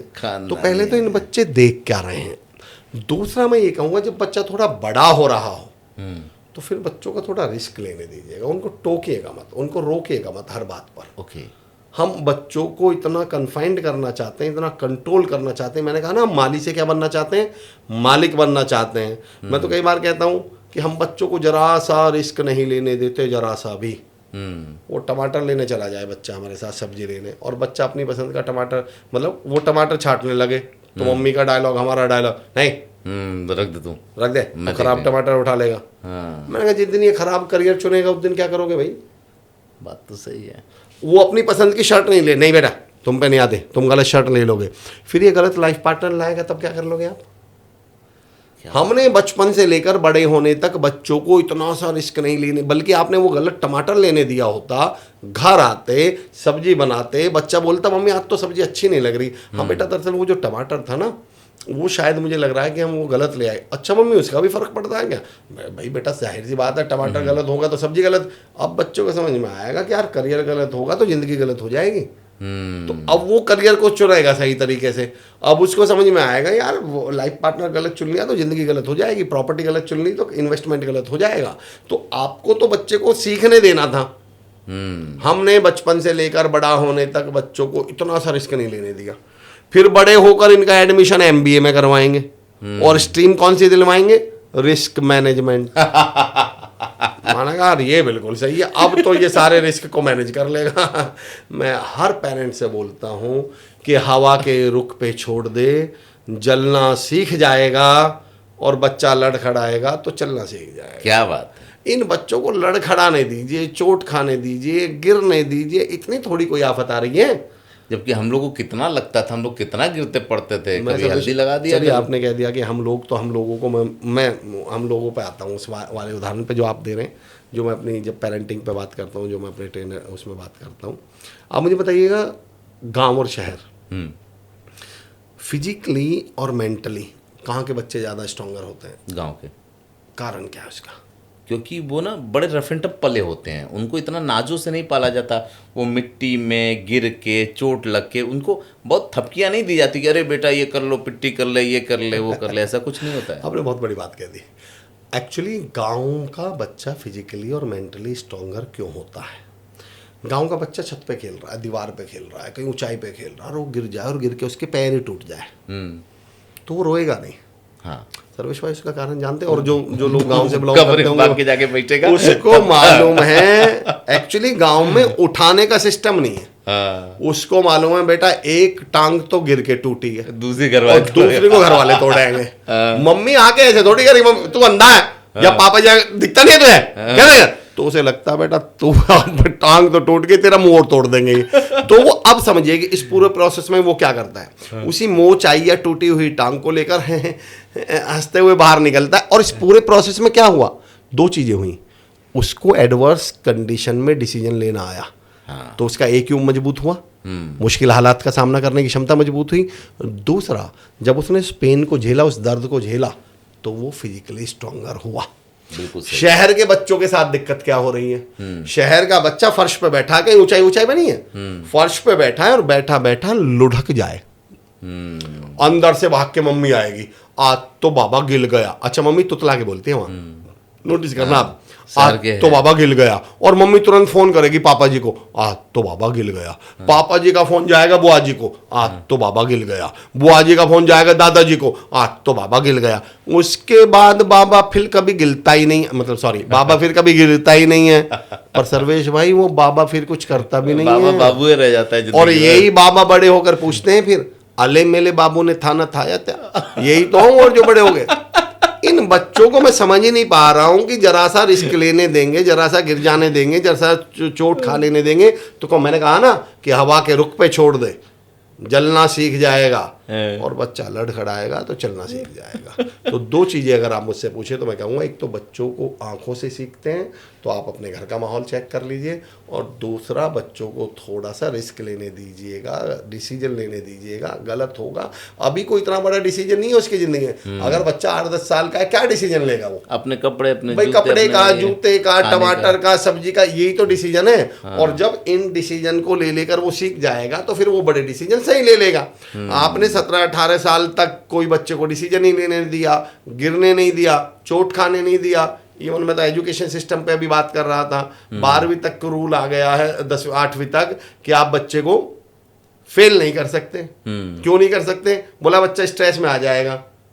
तो मैंने कहा तुम क्या सोच रहे हो, इस बच्चे के साथ तुमने बहुत अच्छा कर दिया। अभी अगर इसने फेल होना नहीं सीखा तो जिस दिन ये जिंदगी में सच में फेल होगा, सीधा आत्महत्या कर लेगा। यही हो भी रहा है, यही हो रहा है भाई। थोड़ा थोड़ा फेल होके वो थोड़ा थोड़ा मजबूत हो रहा था, स्ट्रांग हो रहा था, स्ट्रेस झेलना सीख रहा था, तनाव झेलना सीख रहा था, इंसल्ट झेलना सीख रहा था। आपने उसको 12, 14, 15 साल की उम्र तक ऐसे हालात का सामना ही नहीं करने दिया, और जब वो एक्चुअल लाइफ का सामना किया, वहाँ पहले इंटरव्यू में फेल हुआ, पहले एग्जाम में फेल हुआ, बोले क्या हुआ? बोले बच्चा कोटा गया था, आत्महत्या कर ली। क्यों? क्योंकि बच्चे को स्ट्रेस झेलना तो सीखने ही नहीं दिया हमें। सही बात तो मैं ये कहना चाह रहा हूँ कि अब पेरेंट्स की जिम्मेदारी बढ़ चुकी है कि वो इस स्ट्रेस को झेलने दें, थोड़ा थोड़ा तनाव झेलने दें। क्योंकि देखिए एक बात समझिए सर्वेश भाई, अगर मैं किसी को एक उंगली से 5 बार मार दूं तो वो चाटा नहीं है, चाटा तो एक बार में ही है। तो मैं कहता हूँ अभी उंगलियां लगते रहने दो, ताकि वो चांटों को झेलने की ताकत उनमें आ जाए। पर जिस दिन आप उंगलियां आपने लगाई नहीं, वो कई डायलॉग ने, मैंने आज तक अपने बच्चों को, चलो मैं ये नहीं कह रहा कि उंगलियां आप लगाओ, हम कहते नहीं मैंने अब तक अपने बच्चों को उंगली नहीं लगाई, तो मैंने कहा जिस दिन दुनिया थप्पड़ लगाएगी उस दिन मर जाएगा, ये तो गिर जाएगा। अरे सर, वक्त बहुत बदल गया। हमारे और आपके माताजी पिताजी स्कूल ले जाते होंगे तो मास्टर कहते होंगे इसको पीटिएगा, पढ़ता नहीं है। और इवन की एक चीज़ और इसमें जोड़ रहा हूँ, एक तो मास्टर से पीटने, वो पहले ही मारता था हमको, ऊपर से इक्का क्या था कि इसको मारिएगा, सुधारिएगा। दूसरी बात सर, तो खैर हालात हमारे एक बहुत अजीज सर एक चीज़ और जोड़ रहा हूँ, आप इसको शायद थोड़ा बड़ा कर पाएंगे। जी। हमारे ज़माने में मम्मी पापा हमें जब पीट देते थे तो पीटने के बाद ना वो नाराज़ भी हो जाते थे, हमको जाके मनाना पड़ता था, और कई बार घर के दूसरे लोग मनाते थे कि भाई मान जाइए, अब ठीक है आपने उसको मार दिया, ये वो। आज के माँ बाप तो अपने बच्चों को डांटने के बाद खुद कमरे में बैठ के रोते हैं। अब देखिए सर्वेश भाई, दुनिया बदल रही है, हालात बदल रहे हैं, तो ये क्योंकि एक ऐसा विषय है, मेरा ये भी मानना है सर्वेश भाई कि हर विषय के हम एक्सपर्ट नहीं हो सकते। भाई कुछ विषयों पर, जैसे मैं हूँ, तो इस विषय पे कभी दोबारा पॉडकास्ट करने का, बात करने का मौका मिला, क्योंकि ये थोड़ी डिटेलिंग मांगेगा। ठीक है, अगर इस पर हम कोई एक पॉइंट बोल दें, हाँ, तो शायद हम इस टॉपिक को जस्टिफाई ना कर पाए। तो मैं इसलिए इस टॉपिक को इसलिए ड्रॉप करूंगा, क्योंकि कभी पेरेंटिंग पर ही बात हुई तो फिर हम डिटेल में बात करेंगे, क्योंकि हम समस्या तो बता देंगे, पर उसका पर्टिकुलर सॉल्यूशन क्या है वो तो बात आ ही नहीं पाएगी। हाँ, ये जरूर है कि जो अभी आप कह रहे थे कि वो मास्टर जी पीटते थे, तो हमारे एक भाई साहब हैं, दीपक शर्मा भाई साहब, एडवोकेट हैं, बड़ी शानदार शख्सियत हैं, बोलते कमाल का हैं, और वो एक लाइन बोलते हैं हमेशा कि भाई हम में तो प्रतिभा, वो डायलॉग बोलते हैं कि भाई हम वैसे ही थोड़े यार, हम में प्रतिभा कूट कूट के भरी है। तो मैंने कहा अच्छा इतनी प्रतिभा आप में? अरे बोले नहीं, कूट कूट के भरी है। यही सही है, अब तो कूटा ही नहीं जाता, भरी है, कूट कूट के भरी है। वो एक डायलॉग बोलते हैं वैसे, बोले जो देखने वाले जो समझदार लोग हैं ना समझ जाएंगे, जो हमारा लोकल लैंग्वेज है ना वो समझ जाएंगे, जो यूपी आसपास के हैं वो समझ जाएंगे। दीपक भाई साहब एक लाइन बोलते हैं, बोले मेरे माँ बाप ने मुझे कभी नहीं पीटा, उन्होंने हमेशा छेता समझ ले, पूरी तरह बढ़िया से किया उन्होंने। खैर तो सर्वेश सर, मुद्दा ये है कि वो शिकायत पे हमने बात शुरू करी थी, तो मैं यहाँ पे ख़त्म करूँगा कि हमें केवल शिफ्ट होना है शिकायत से शुक्रिया तक। एक पॉइंट बताता हूँ, एक बच्चा 15-16 साल का बच्चा, 16-17-18 साल का बच्चा छत पे खड़ा था। रिसेंटली मैंने कहीं बोला इसको कि छत पे खड़ा था। मैंने जब ये किस्सा, अच्छा कुछ चीज़ें, कुछ किस्से, कुछ कहानी आपकी ज़िंदगी में ऐसे आते हैं जो आपकी थॉट को, आपकी सोच को 360 बदल देते हैं। बिल्कुल। एक बच्चा खड़ा था छत पे और केले खा रहा था, तभी ऊपर से एक हवाई जहाज गुजरा। वो ऊपर देख कर बोला अरे यार हमारी तो ज़िंदगी नरक है, ज़िंदगी खराब है यार, मज़े तो ये ले रहे हैं। और ये बोलते बोलते अचानक, खाते खाते उसका ध्यान नहीं था, उसने छिलका नीचे फेंक दिया। अचानक उसका ध्यान नीचे गया, एक इंसान उस छिलके को उठा के खा रहा था। उसका दिमाग खराब के बोले भगवान तेरा शुक्र है, हम तो केले वाले बनाए हैं, केले खा रहे हैं, हमें तो केले दिए हैं। लोग तो ऐसे भी हैं जो छिलके खा रहे हैं। जब ज़िंदगी में ज़्यादा ही शिकायत आ जाए, तो मैं तो कहता हूँ, मैं हमेशा कहता हूँ कि जब आप केले खा रहे हो, इस बात की शिकायत आपको लग रही हो कि हम हवाई जहाज में नहीं घूम रहे, भगवान तुमने मेरे साथ बहुत बुरा कर दिया, तो एक बार नीचे की तरफ देख लीजिएगा, कुछ लोग हैं जो छिलके भी खा रहे हैं। और जब अब कई बार सवाल कोई पूछ सकता सर फिर वो छिलके वाला क्या करे, तो उसे बता दूं कुछ लोग ऐसे भी जिन्हें छिलके भी नहीं मिल रहे हैं। तो मुद्दा ये है कि देखिए जीवन का, मैंने 2-3 चीज़ें ज़िंदगी में सीखी हैं सर, कि और आपके हाथ में है क्या। मैंने जीवन में कई बार सवाल पूछता हूँ कि लोग मुझसे पूछते हैं कि यार अमर भाई आपकी ज़िंदगी में परेशानी नहीं है क्या, आपकी ज़िंदगी में दिक्कत नहीं है क्या? मैं कहता हूँ बहुत है। बोले पर यार आप तो हमेशा हंसते रहते हो, पॉजिटिव रहते हैं, ऐसा कैसे? मैंने कहता हूँ यार परेशानी होना और परेशान होना ये दोनों अलग अलग बातें हैं। बिल्कुल सही। परेशानी है ये किस्मत तय करेगी, ईश्वर तय करेंगे, जिंदगी तय करेगी। उस परेशानी में मैं परेशान रहूंगा या नहीं रहूंगा ये मैं तय करूंगा। बारिश पड़ेगी ये प्रकृति तय करेगी। मैं उस बारिश का रोना रोऊंगा या उस बारिश में नहाते हुए मेरे सपनों की रानी कब आएगी गाते हुए जाऊंगा, ये मैं तय करूंगा। बात तो सही है। एक्चुअली आप वो करिए जो आपके हाथ में है। अफसोस इस बात का है कि 99% लोग इस दुनिया में वो कर रहे हैं जो उनके हाथ में नहीं है, और इसलिए वो दुखी भी हैं। एक टर्म है, एक टॉपिक है जिसको हम कहते हैं लोकस ऑफ फोकस। अगर सिर्फ इतनी भी बात समझ जाए ना हम, तो शिकायत वैसे भी बंद कर दें। लोकस ऑफ फोकस क्या कहता है सर्वेश भाई, कि 3 सर्किल हैं इस दुनिया में। पहला सर्किल जो आउटर सर्किल है, neither you can control it nor you can influence it. वो सर्किल ना जिसको कंट्रोल कर सकते हैं आप, ना आप उसको क्या कर सकते हैं, इन्फ्लुएंस। उदाहरण देता हूं, पूरा भारत वोट डाले, ये मेरे कंट्रोल में है क्या? नहीं। ये मेरे इन्फ्लुएंस में भी है क्या? नहीं। दूसरा, you can not control it but you may influence it. मेरा परिवार वोट डाले, ये मेरे कंट्रोल में है क्या? थोड़ा बहुत कंट्रोल में नहीं है, जो आप कहना चाह रहे हैं। मैं आपके एक्सप्रेशन से समझ गया। हाँ। पर इन्फ्लुएंस में हो सकता है या नहीं? हो सकता है भाई मैं उनको मोटिवेट करूं, गाइड करूं, मैं रिक्वेस्ट करूं, इन्फ्लुएंस में तो हो सकता है। हाँ। तीसरा होता है जिसको you can control as well as you can influence it. मैं वोट डालूं, अरे सर 100%, ये मेरे कंट्रोल में है, 100%, ये मेरे इन्फ्लुएंस में भी है 100%। इस दुनिया में 93% लोग दुखी इसलिए हैं कि वो बाहर के 2 सर्किल्स में जी रहे हैं। वो उन बातों के बारे में बात कर रहे हैं जो ना उनके कंट्रोल में, और मेरी किस्मत खराब है। हाँ ठीक है, अब तुम्हारे कंट्रोल में है क्या? नहीं।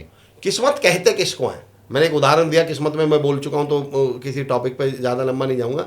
मैं कहता हूं किस्मत, लोग मुझसे पूछते हैं कि अमर भाई आप किस्मत में यकीन करते हैं या नहीं, किस्मत में भरोसा करते हैं? मैंने कहा बहुत भरोसा करता हूं। उन्हें लगता है तो मना करेंगे। मैंने कहा मैं तो बहुत भरोसा रखता हूं। अरे बोले मतलब? मैंने कहा देखिए यार, मैं किस्मत में भरोसा करता हूँ, मैं किस्मत के भरोसे नहीं रहता।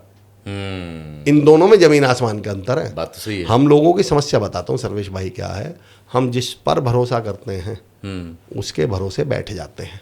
हाँ। अभी कुछ समय पहले की बात है, मुझसे एक ने बोला अरे यार अमर भाई तो गड़बड़ हो जाएगी। मैंने कहा यार ये काम ऐसा वैसा, मैंने कुछ बोला। बोले यार अमर भाई हम तो आपके भरोसे बैठे थे। मैंने उनसे एक सवाल पूछा कि मैंने कहा दिल पे हाथ रख के बताओ तुम्हें मुझ पे भरोसा था? बोले यार अमर भाई पूरा भरोसा था, तभी तो हम आपके भरोसे बैठे थे। तो मैंने कहा नहीं बताओ, जब तुम्हें मुझ पर भरोसा था तो तुम मेरे भरोसे चले क्यों नहीं? तुम मेरे भरोसे बैठे क्यों थे? हम भगवान पे भरोसा करते हैं तो फिर भगवान के भरोसे क्या करेंगे? बैठ जाएंगे। तुम भगवान के भरोसे चलते क्यों नहीं हो? बात तो सही तुम भगवान के भरोसे काम क्यों नहीं करते हो? तुम भगवान के भरोसे एक्शन क्यों नहीं लेते हो? यानी फिर हमें बैठना है। एक्चुअल में जो हम लास्ट में चाहते हैं, हम वो ही चाहते हैं कि मैं हूं भैया कौन, जिल्ले इलाही, और दुनिया है अनारकली, मैं बैठूं और दुनिया चले, दुनिया अनारकली डांस करे और मुझे मजे आए। हमने अपने मजे की ठेकेदारी ना दुनिया को दे रखी है। एक बार मुझसे किसी ने एक बात कही जब मैं पढ़ाता था, बोले सर हम एक पार्टी में गए थे पर उसमें मजे नहीं आए। उसे लग रहा था मैं कुछ और बोलूँगा, पर मेरा जवाब सुनिए। बोले हम एक पार्टी में गए थे सर पर मजे नहीं आए। मैंने कहा मेरा एक सवाल है। बोले जी क्या? मैंने कहा जिस पार्टी में तुम थे उसमें मजे आए क्यों नहीं? पार्टी तुमसे ही थी। मैं चुनौती देता हूँ सर्वेश भाई, किसी पार्टी में लेके चलो, गारंटी देता हूँ, देखें कैसे मजे ना आए। अरे मैंने आपके साथ अटेंड किया। एक्चुअली दिक्कत ये है कि हम ये चाहते हैं मैं तो जिल्ले इलाही की तरह बैठ जाऊं और कोई दुनिया या दूसरे अनारकली की तरह डांस करे और मुझे मजे आए। हम अपने मजों की भी ठेकेदारी हमने दूसरों को दे रखी है। बहुत बड़ी बात है। बहुत मुझसे किसी ने पूछा यार अमर भाई और जिंदगी कैसी चल रही है, मजे आ रहे हैं? मैंने कहा यार आ तो नहीं रहे पर ले रहा हूँ। बोले ये मतलब? मैंने यार मजे कोई आने की चीज है क्या? मजे लेने की चीज है। मैंने ये शर्ट ली दिख रही है, मैंने ये घड़ी ली दिख रही है, मैंने मजे लिए दिख रहे हैं क्या? मजे तो फील किए जाते हैं। और जब आप ही शिकायत वाली जिंदगी में जियोगे, शिकायत वाले मोड में जियोगे, तो मजे तो धरती पे कभी आ ही नहीं सकते ना फिर। बिल्कुल सही है ये। अच्छा क्या है ना सर, आपके साथ बैठता हूँ ना तो इतने सवाल दिमाग में आते हैं। अब जैसे मैं ये सोच रहा हूँ कि कौन सा तराना छेड़ूं, आपको जाना भी है, समय की बाध्यता भी है, दिमाग में सवाल भी आ रहा है। मुझे पता है कि मैं तराना छेड़ूंगा तो बड़ा जाएगा ये। लेकिन फिर भी हम जैसे लोग जब पॉडकास्ट लेने बैठते हैं तो लालच रहती है सवालों की। 2 सवाल पूछूंगा मैं आपसे। एक सवाल ये कि अगर आपको लगता है कि इस दुनिया को बदलने के लिए वो कौन सी आदत है जो सबसे ज़्यादा प्रभावित करती है, और अगर आपको बदलना हो तो कौन सी आदत सबसे पहले बदलेंगे? बेसिक बताऊं सर्वेश भाई, बहुत बेसिक बताऊं। हाँ। सबसे बेसिक, हाँ। सबसे बेसिक है, कोई पर्टिकुलर आदत नहीं। मैं ये कहूँगा सुबह जल्दी उठने लगो, या मैं कहूँगा पॉजिटिव सोचने, नहीं। हाँ, हाँ। सबसे बेसिक आदत है सेट, मुझे जो लगता है और मैंने अपने जीवन पे जो अप्लाई की। हाँ। Set, self assessment test. Okay. सबसे बेसिक आदत, अपने आप से सवाल पूछना शुरू करिए। ओके।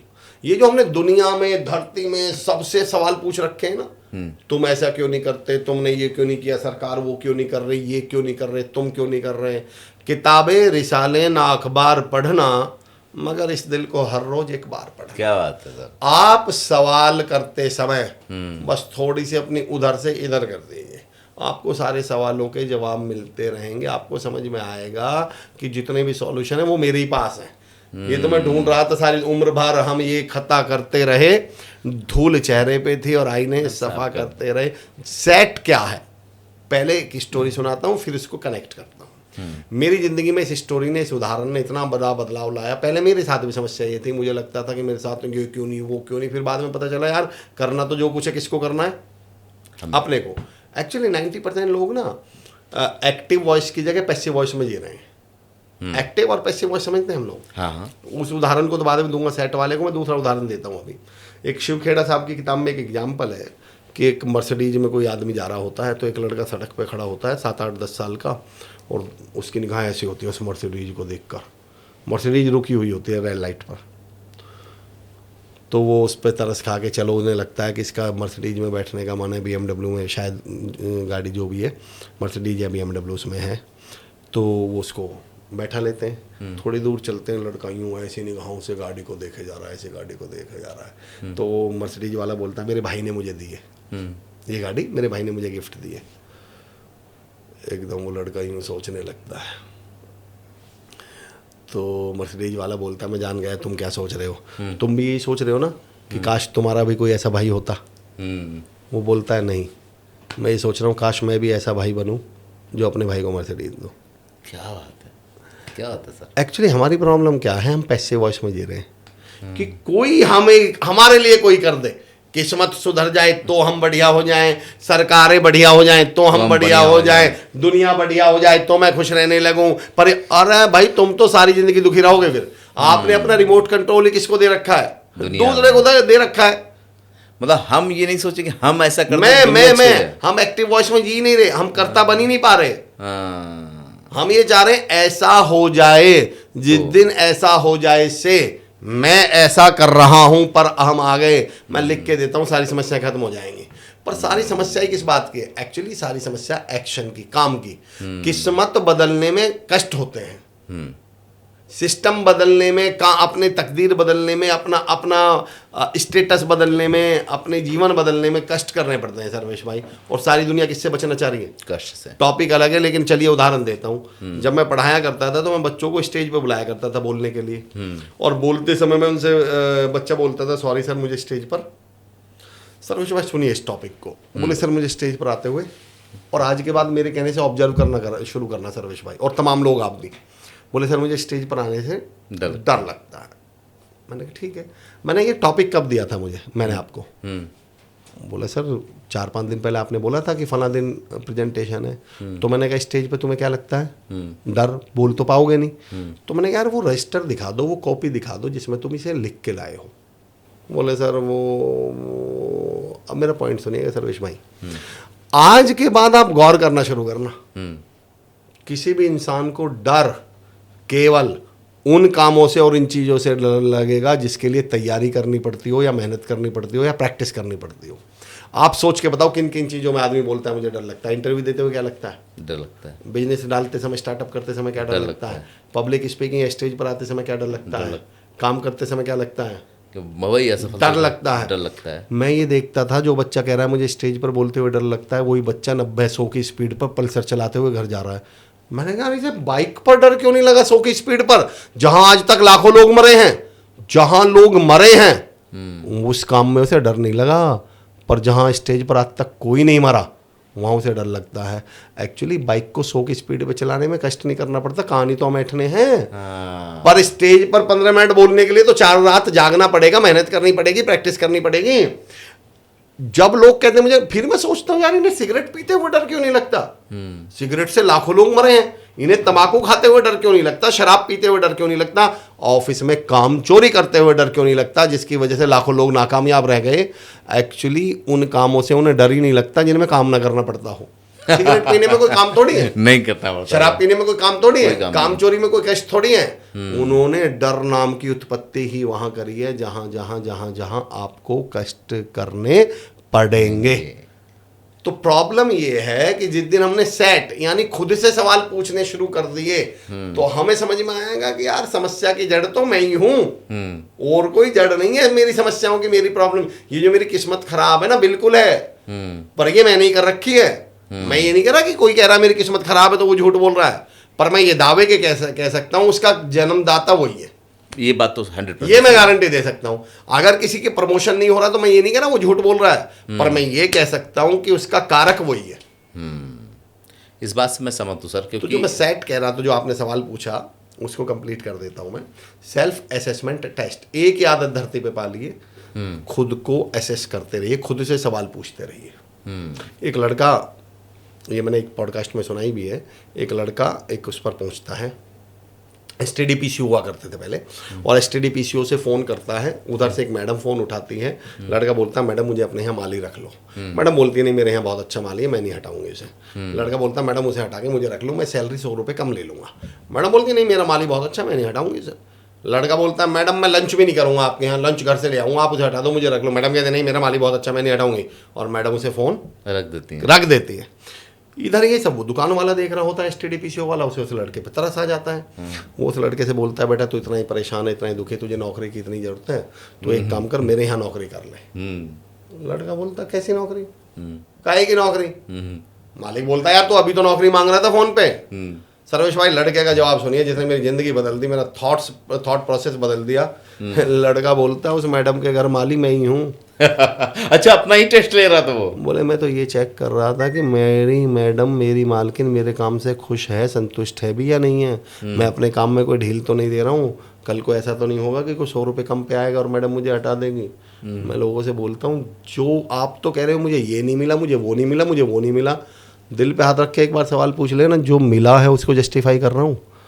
आप कह रहे हो मेरी तनख्वाह 1 लाख रुपए नहीं है, मेरी तो 60,000 ही, और आप इस बात को दुखी हो। मेरे कहने से बस एक सवाल पूछ लो कि क्या आप उस 60,000 को जस्टिफाई कर रहे हो। मैं चुनौती दे रहा हूं, अगर आप उस 60,000 को जस्टिफाई कर रहे हो तो 1 लाख होने से धरती पे कोई दुनिया की ताकत नहीं रोक सकती।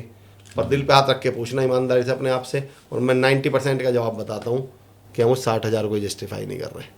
तनख्वाह 60,000 के काम 40,000 का कर रहे हैं, तनख्वाह 40,000 के काम 20,000 का कर रहे हैं, तनख्वाह 20,000 के काम 10,000 का कर रहे हैं। मेरा एक टॉपिक है डू यू गिव चटनी, अब वो लंबा हो जाएगा तो उसे तो बोलूँगा नहीं।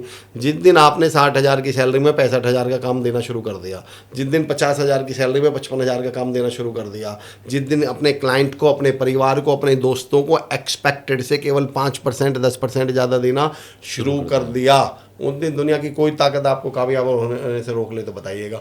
अपने आप से क्वेश्चन पूछने से करिए, अपने आप से सवाल पूछने शुरू कर दीजिए।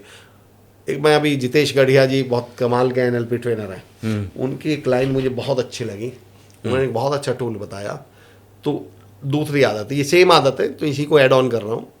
उन्होंने बहुत अच्छी बात बताई, बोले आपको कुछ नहीं करना, आपको कोई आदत नहीं छोड़नी, आपको कोई आदत नहीं डालनी, कुछ नहीं करना, बस सिर्फ एक काम करना है। जो भी आप कर रहे हो और आपको लगता है ये मुझे छोड़ना है, या आपको उसको ऐसा लगता है कोई नई आदत डालनी है, तो आपको बस एक बात पूछनी है, मैं ये काम क्यों कर रहा हूँ। और बोले मैं नहीं, वो बोले आप चाय पी रहे हो, तो चाय पीते समय बस अपने जब याद आ जाए, ऐसा भी नहीं कोई रट के याद करके चलना, रोज ही पूछना, जब आपको याद आ जाए आप चाय पी रहे हो, चाय पीते समय बस ये पूछ लो यार ये मैं चाय क्यों पी रहा हूँ, मैं तो डायबिटिक हूँ, या इतना भी नहीं, आप तो ये मैं चाय क्यों पी रहा हूँ। और बोले फिर पीते रहो, मैं ये नहीं कह रहा चाय छोड़ दो, आप सिगरेट पी रहे हो, बोले यार ये मैं सिगरेट क्यों पी रहा हूँ, आप टाइम पास कर रहे हो, याद आ जाए जब, ऐसा नहीं जब याद आ जाए, बोले यार ये मैं 3 घंटे से रील क्यों चला रहा हूँ, बोले बस आपको ये काम करना है, आप 7-10 दिन कर लो। सर्वेश भाई कोई बहुत बड़ा बेहया और बेशरम हो तो उसकी तो मैं कहता नहीं, पर मैं चैलेंज कहता हूँ, 7वें 8वें दिन ना भगवान की कसम अपने ही मन में ऐसा लगने लगेगा मैं बेवकूफ़ हूँ क्या, या मैं पागल हूँ यार, ये मैं कर क्यों रहा हूँ, 3-3 घंटे रील चलाता क्यों हूँ मैं। 7वें दिन अपनी नज़रों का सामना करने में शर्म चढ़ जाएगी हमको कि यार मैं बात तो करता हूँ कि मुझे कलेक्टर बनना है, मैं बात तो करता हूँ स्टार्टअप लेके आऊँगा, बात तो करता हूँ कि मैं ये कर दूंगा, मैं 10 लाख रुपए महीने कमाऊँगा, चलाता हूँ 4-4 घंटे रील, सही बात है, कह तो रहा हूँ कि मैं हेल्दी रहूँगा, पेट घटाऊँगा, पी रहा हूँ 5 कप चाय। आपको 6ठे दिन ना अंदर से शर्म चढ़नी शुरू हो जाएगी, या तो आप उसे छोड़ देंगे और या डायलॉग बाजी छोड़ देंगे, 10 लाख रुपए कमाऊंगा, एक चीज छोड़ देंगे और आप खुश रहना शुरू कर देंगे। मैं इस चीज़ से हमेशा सहमत हूँ कि हम खुद के बारे में खुद को जांचते नहीं हैं, शिकायत बहुत करते हैं। एक आखिरी सवाल, ये सवाल नहीं है, मुझे क्या एक दो वो लाइन बता पाएंगे क्या जिसने 6-7 महीने में आपकी पूरी ज़िंदगी बदल दी? मैं ये कहूँगा कि आपके पैरों में उसने चक्के लगा दिए। 6 महीने में मुझे लगता है कि आपने जो यात्राएं की होंगी, जितने आपने सेमिनार लिए होंगे, और एक बात और अभी मैं कह रहा हूँ, जिसके लिए बैठे थे वो तो अधूरा रह गया, वो की नोट्स, वो आपका लीडरशिप और वो आपकी मार्केटिंग वाली जो बात थी, इसमें तो हुई ही नहीं। हाँ, जरूरत भी नहीं है। देखो जो चीज़ नहीं, मुझे लगता है जरूरत नहीं, मुझे लगता है कि बैठना पड़ेगा। पिछली बार जो मैंने कहा था, लोगों ने पॉडकास्ट में आके कहा था कि मैंने नोट्स बनाया है, मैंने इसको 4-4, 5-5 बार देखा है। आज एक बात और कहता हूँ, अगर आप लोगों से, आप लोग अगर कहोगे तो हम लोग फिर तीसरी बार बैठेंगे और उस बार कोई दूसरी लफाजी नहीं होगी। उस बार आपके वो की नोट्स की बात होगी, लीडरशिप की बात होगी, आपके बिजनेस की बात होगी। क्योंकि कई लोग मुझसे ये कमेंट में लिखते हैं, अगर आपको लगता है अमर सर के साथ जो ये सेमिनार वहाँ करते हैं वो आपको चाहिए तो हम यहाँ इनको फ्री में लेके आएंगे, वहाँ टिकट लेके देखने की जरूरत नहीं होगी। सर्वेश भाई, फिर मेरा भी एक कमिटमेंट है। ठीक है, उस पॉडकास्ट में मैं आपको टूल्स बताऊंगा, अब तो 100% जो प्रैक्टिकल और मांगे। इम्प्लीमेंट करने वाले टूल होंगे। मैं आपको थ्योरी, मैं आपको लिटरली प्रैक्टिकल टूल दूंगा, जहां पर आप उन टूल्स को अगर अप्लाई कर गए, चाहे वो अपना बिजनेस में हो, चाहे वो लीडरशिप में हो आपकी, चाहे वो आपकी सेल्स में हो या आपकी लाइफ में हो, मैं आपको ऐसे कमाल के टूल्स बताने वाला हूँ। 100% गारंटी आप लिख लीजिए कि लोग कहेंगे कि चाहिए, क्योंकि आपकी चीज़ें सीधे यहाँ हिट करती हैं। अब आखिरी वो 2 लाइनें मुझे बताइए जो आपकी ज़िंदगी में आपको 6 महीनों में दौड़ा दिया जिसने। एक्चुअली सही बताऊँ, पिछले 6 महीना छोड़िए, आपको पिछले 2 महीने में, 1 महीने में एक लाइन ने जो मुझे दौड़ा रखा है वो बताता हूँ जी। हमारे बड़े भाई और मेरे ऑनलाइन जर्नी के जो जनक हैं, अच्छा, चित्रेश सोनी सर। हाँ, मैं बड़ा सौभाग्यशाली रहा कि मुझे पहला ही पॉडकास्ट मौका मिला अमित सर के साथ करने का। विकास सर का माध्यम से मुझे वो मौका मिला। फिर वहाँ से मेरा परिचय हुआ चित्रेश सोनी सर के, और जो आप ये जर्नी देख रहे हैं इसमें चित्रेश सोनी सर का बहुत बड़ा रोल है। पिछले 1 महीने में जिसने मुझे दौड़ा रखा है, मतलब यकीन जानिए, मैं अब पिछले 1 महीने से इतनी तैयारी और पढ़ाई और इतनी प्रैक्टिस कर रहा हूँ, उसका कारण बता देता हूँ।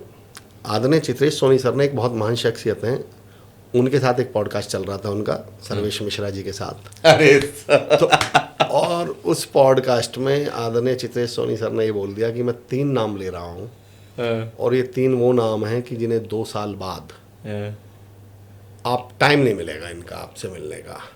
और उस 3 नामों में पहला ही नाम उन्होंने मेरा ले दिया। अच्छा, और जब से उन्होंने पब्लिक प्लेटफॉर्म पे ये अनाउंसमेंट किया है, तब से मुझे लगता है कि भैया ये तो मेरी जिम्मेदारी बहुत बढ़ गई, अब तो और मेहनत करनी पड़ जाएगी। और मेरी ज़िंदगी के जो मैं ये कहता हूँ, जिन्होंने मेरी ज़िंदगी गड्ढे में से मुझे जिन्हें निकाला, जिनके लिए मैं एहसान शब्द का प्रयोग करता हूँ, औरों का तो मुझे सपोर्ट है, पर जिनका मेरी ज़िंदगी में एहसान है, आदरणीय वरुण यादव सर। उन्होंने उस रील को या उस क्लिप को अपने स्टेटस पे लगा दिया। अब वरुण यादव सर अगर स्टेटस पे लगा दें, और मेरे लिए वो, उनका ये कहना है, उनका ये दावा है कि दुनिया की कोई ताकत अमर चौधरी को रोक नहीं सकती। अब इन 2 लोगों का, उनका चित्रेश सोनी सर का ये कहना और वरुण यादव सर का ये स्टेटस पे लगाना, इसने मेरे पैर में चक्कर लगाए हुए हैं। इन्होंने मुझे चलने से अब दौड़ने पे ला दिया है। अब मुझे दिन रात ये रहता है कि भाई इन्होंने तो बोल दिया, अब मेहनत करनी पड़ेगी, दिन रात मेहनत करनी पड़ेगी। तो सर्वेश सर, पिछले सबसे बड़ा बदलाव जो है वो ये लाइनों ने मेरी ज़िंदगी में बदलाव लाया। तो पिछले 2 से 4 महीने में तो ये वो लाइन्स हैं जिन्होंने मेरी ज़िंदगी बदल दी। लेकिन 2 लाइन वो हैं जिन्होंने मेरी शुरुआत की ज़िंदगी बदली है। देखिए, ये चलने से मुझे दौड़ने पर ले आए, ये 2 लाइनें, पर जिन्होंने मुझे रेंगने से चलने की तरफ प्रेरित किया था, जिन्हें मैं अपना आदर्श मानता हूँ, जिन्हें मैं अपना गुरु मानता हूँ, मेरे बड़े भाई ताऊ जी के बेटे राजीव चौधरी जी, वो शहीद हो गए, CRPF में असिस्टेंट कमांडेंट थे। उन्होंने मुझसे एक लाइन कही थी और वो लाइन मेरे जहन में ऐसी बैठी। यकीन जाने सर्वेश भाई, मैं एक छोटे से गांव का रहने वाला हूँ। मैंने मोटिवेशन क्या होता है, सेमिनार्स क्या होते हैं, ट्रेनिंग क्या होती हैं, ये आप ही समझ लीजिए 24 साल की उम्र में जाके पहली बार ये शब्द सुने थे। करना वरना तो 23 साल की उम्र में सुने थे, करना वरना तो बहुत दूर की बात है।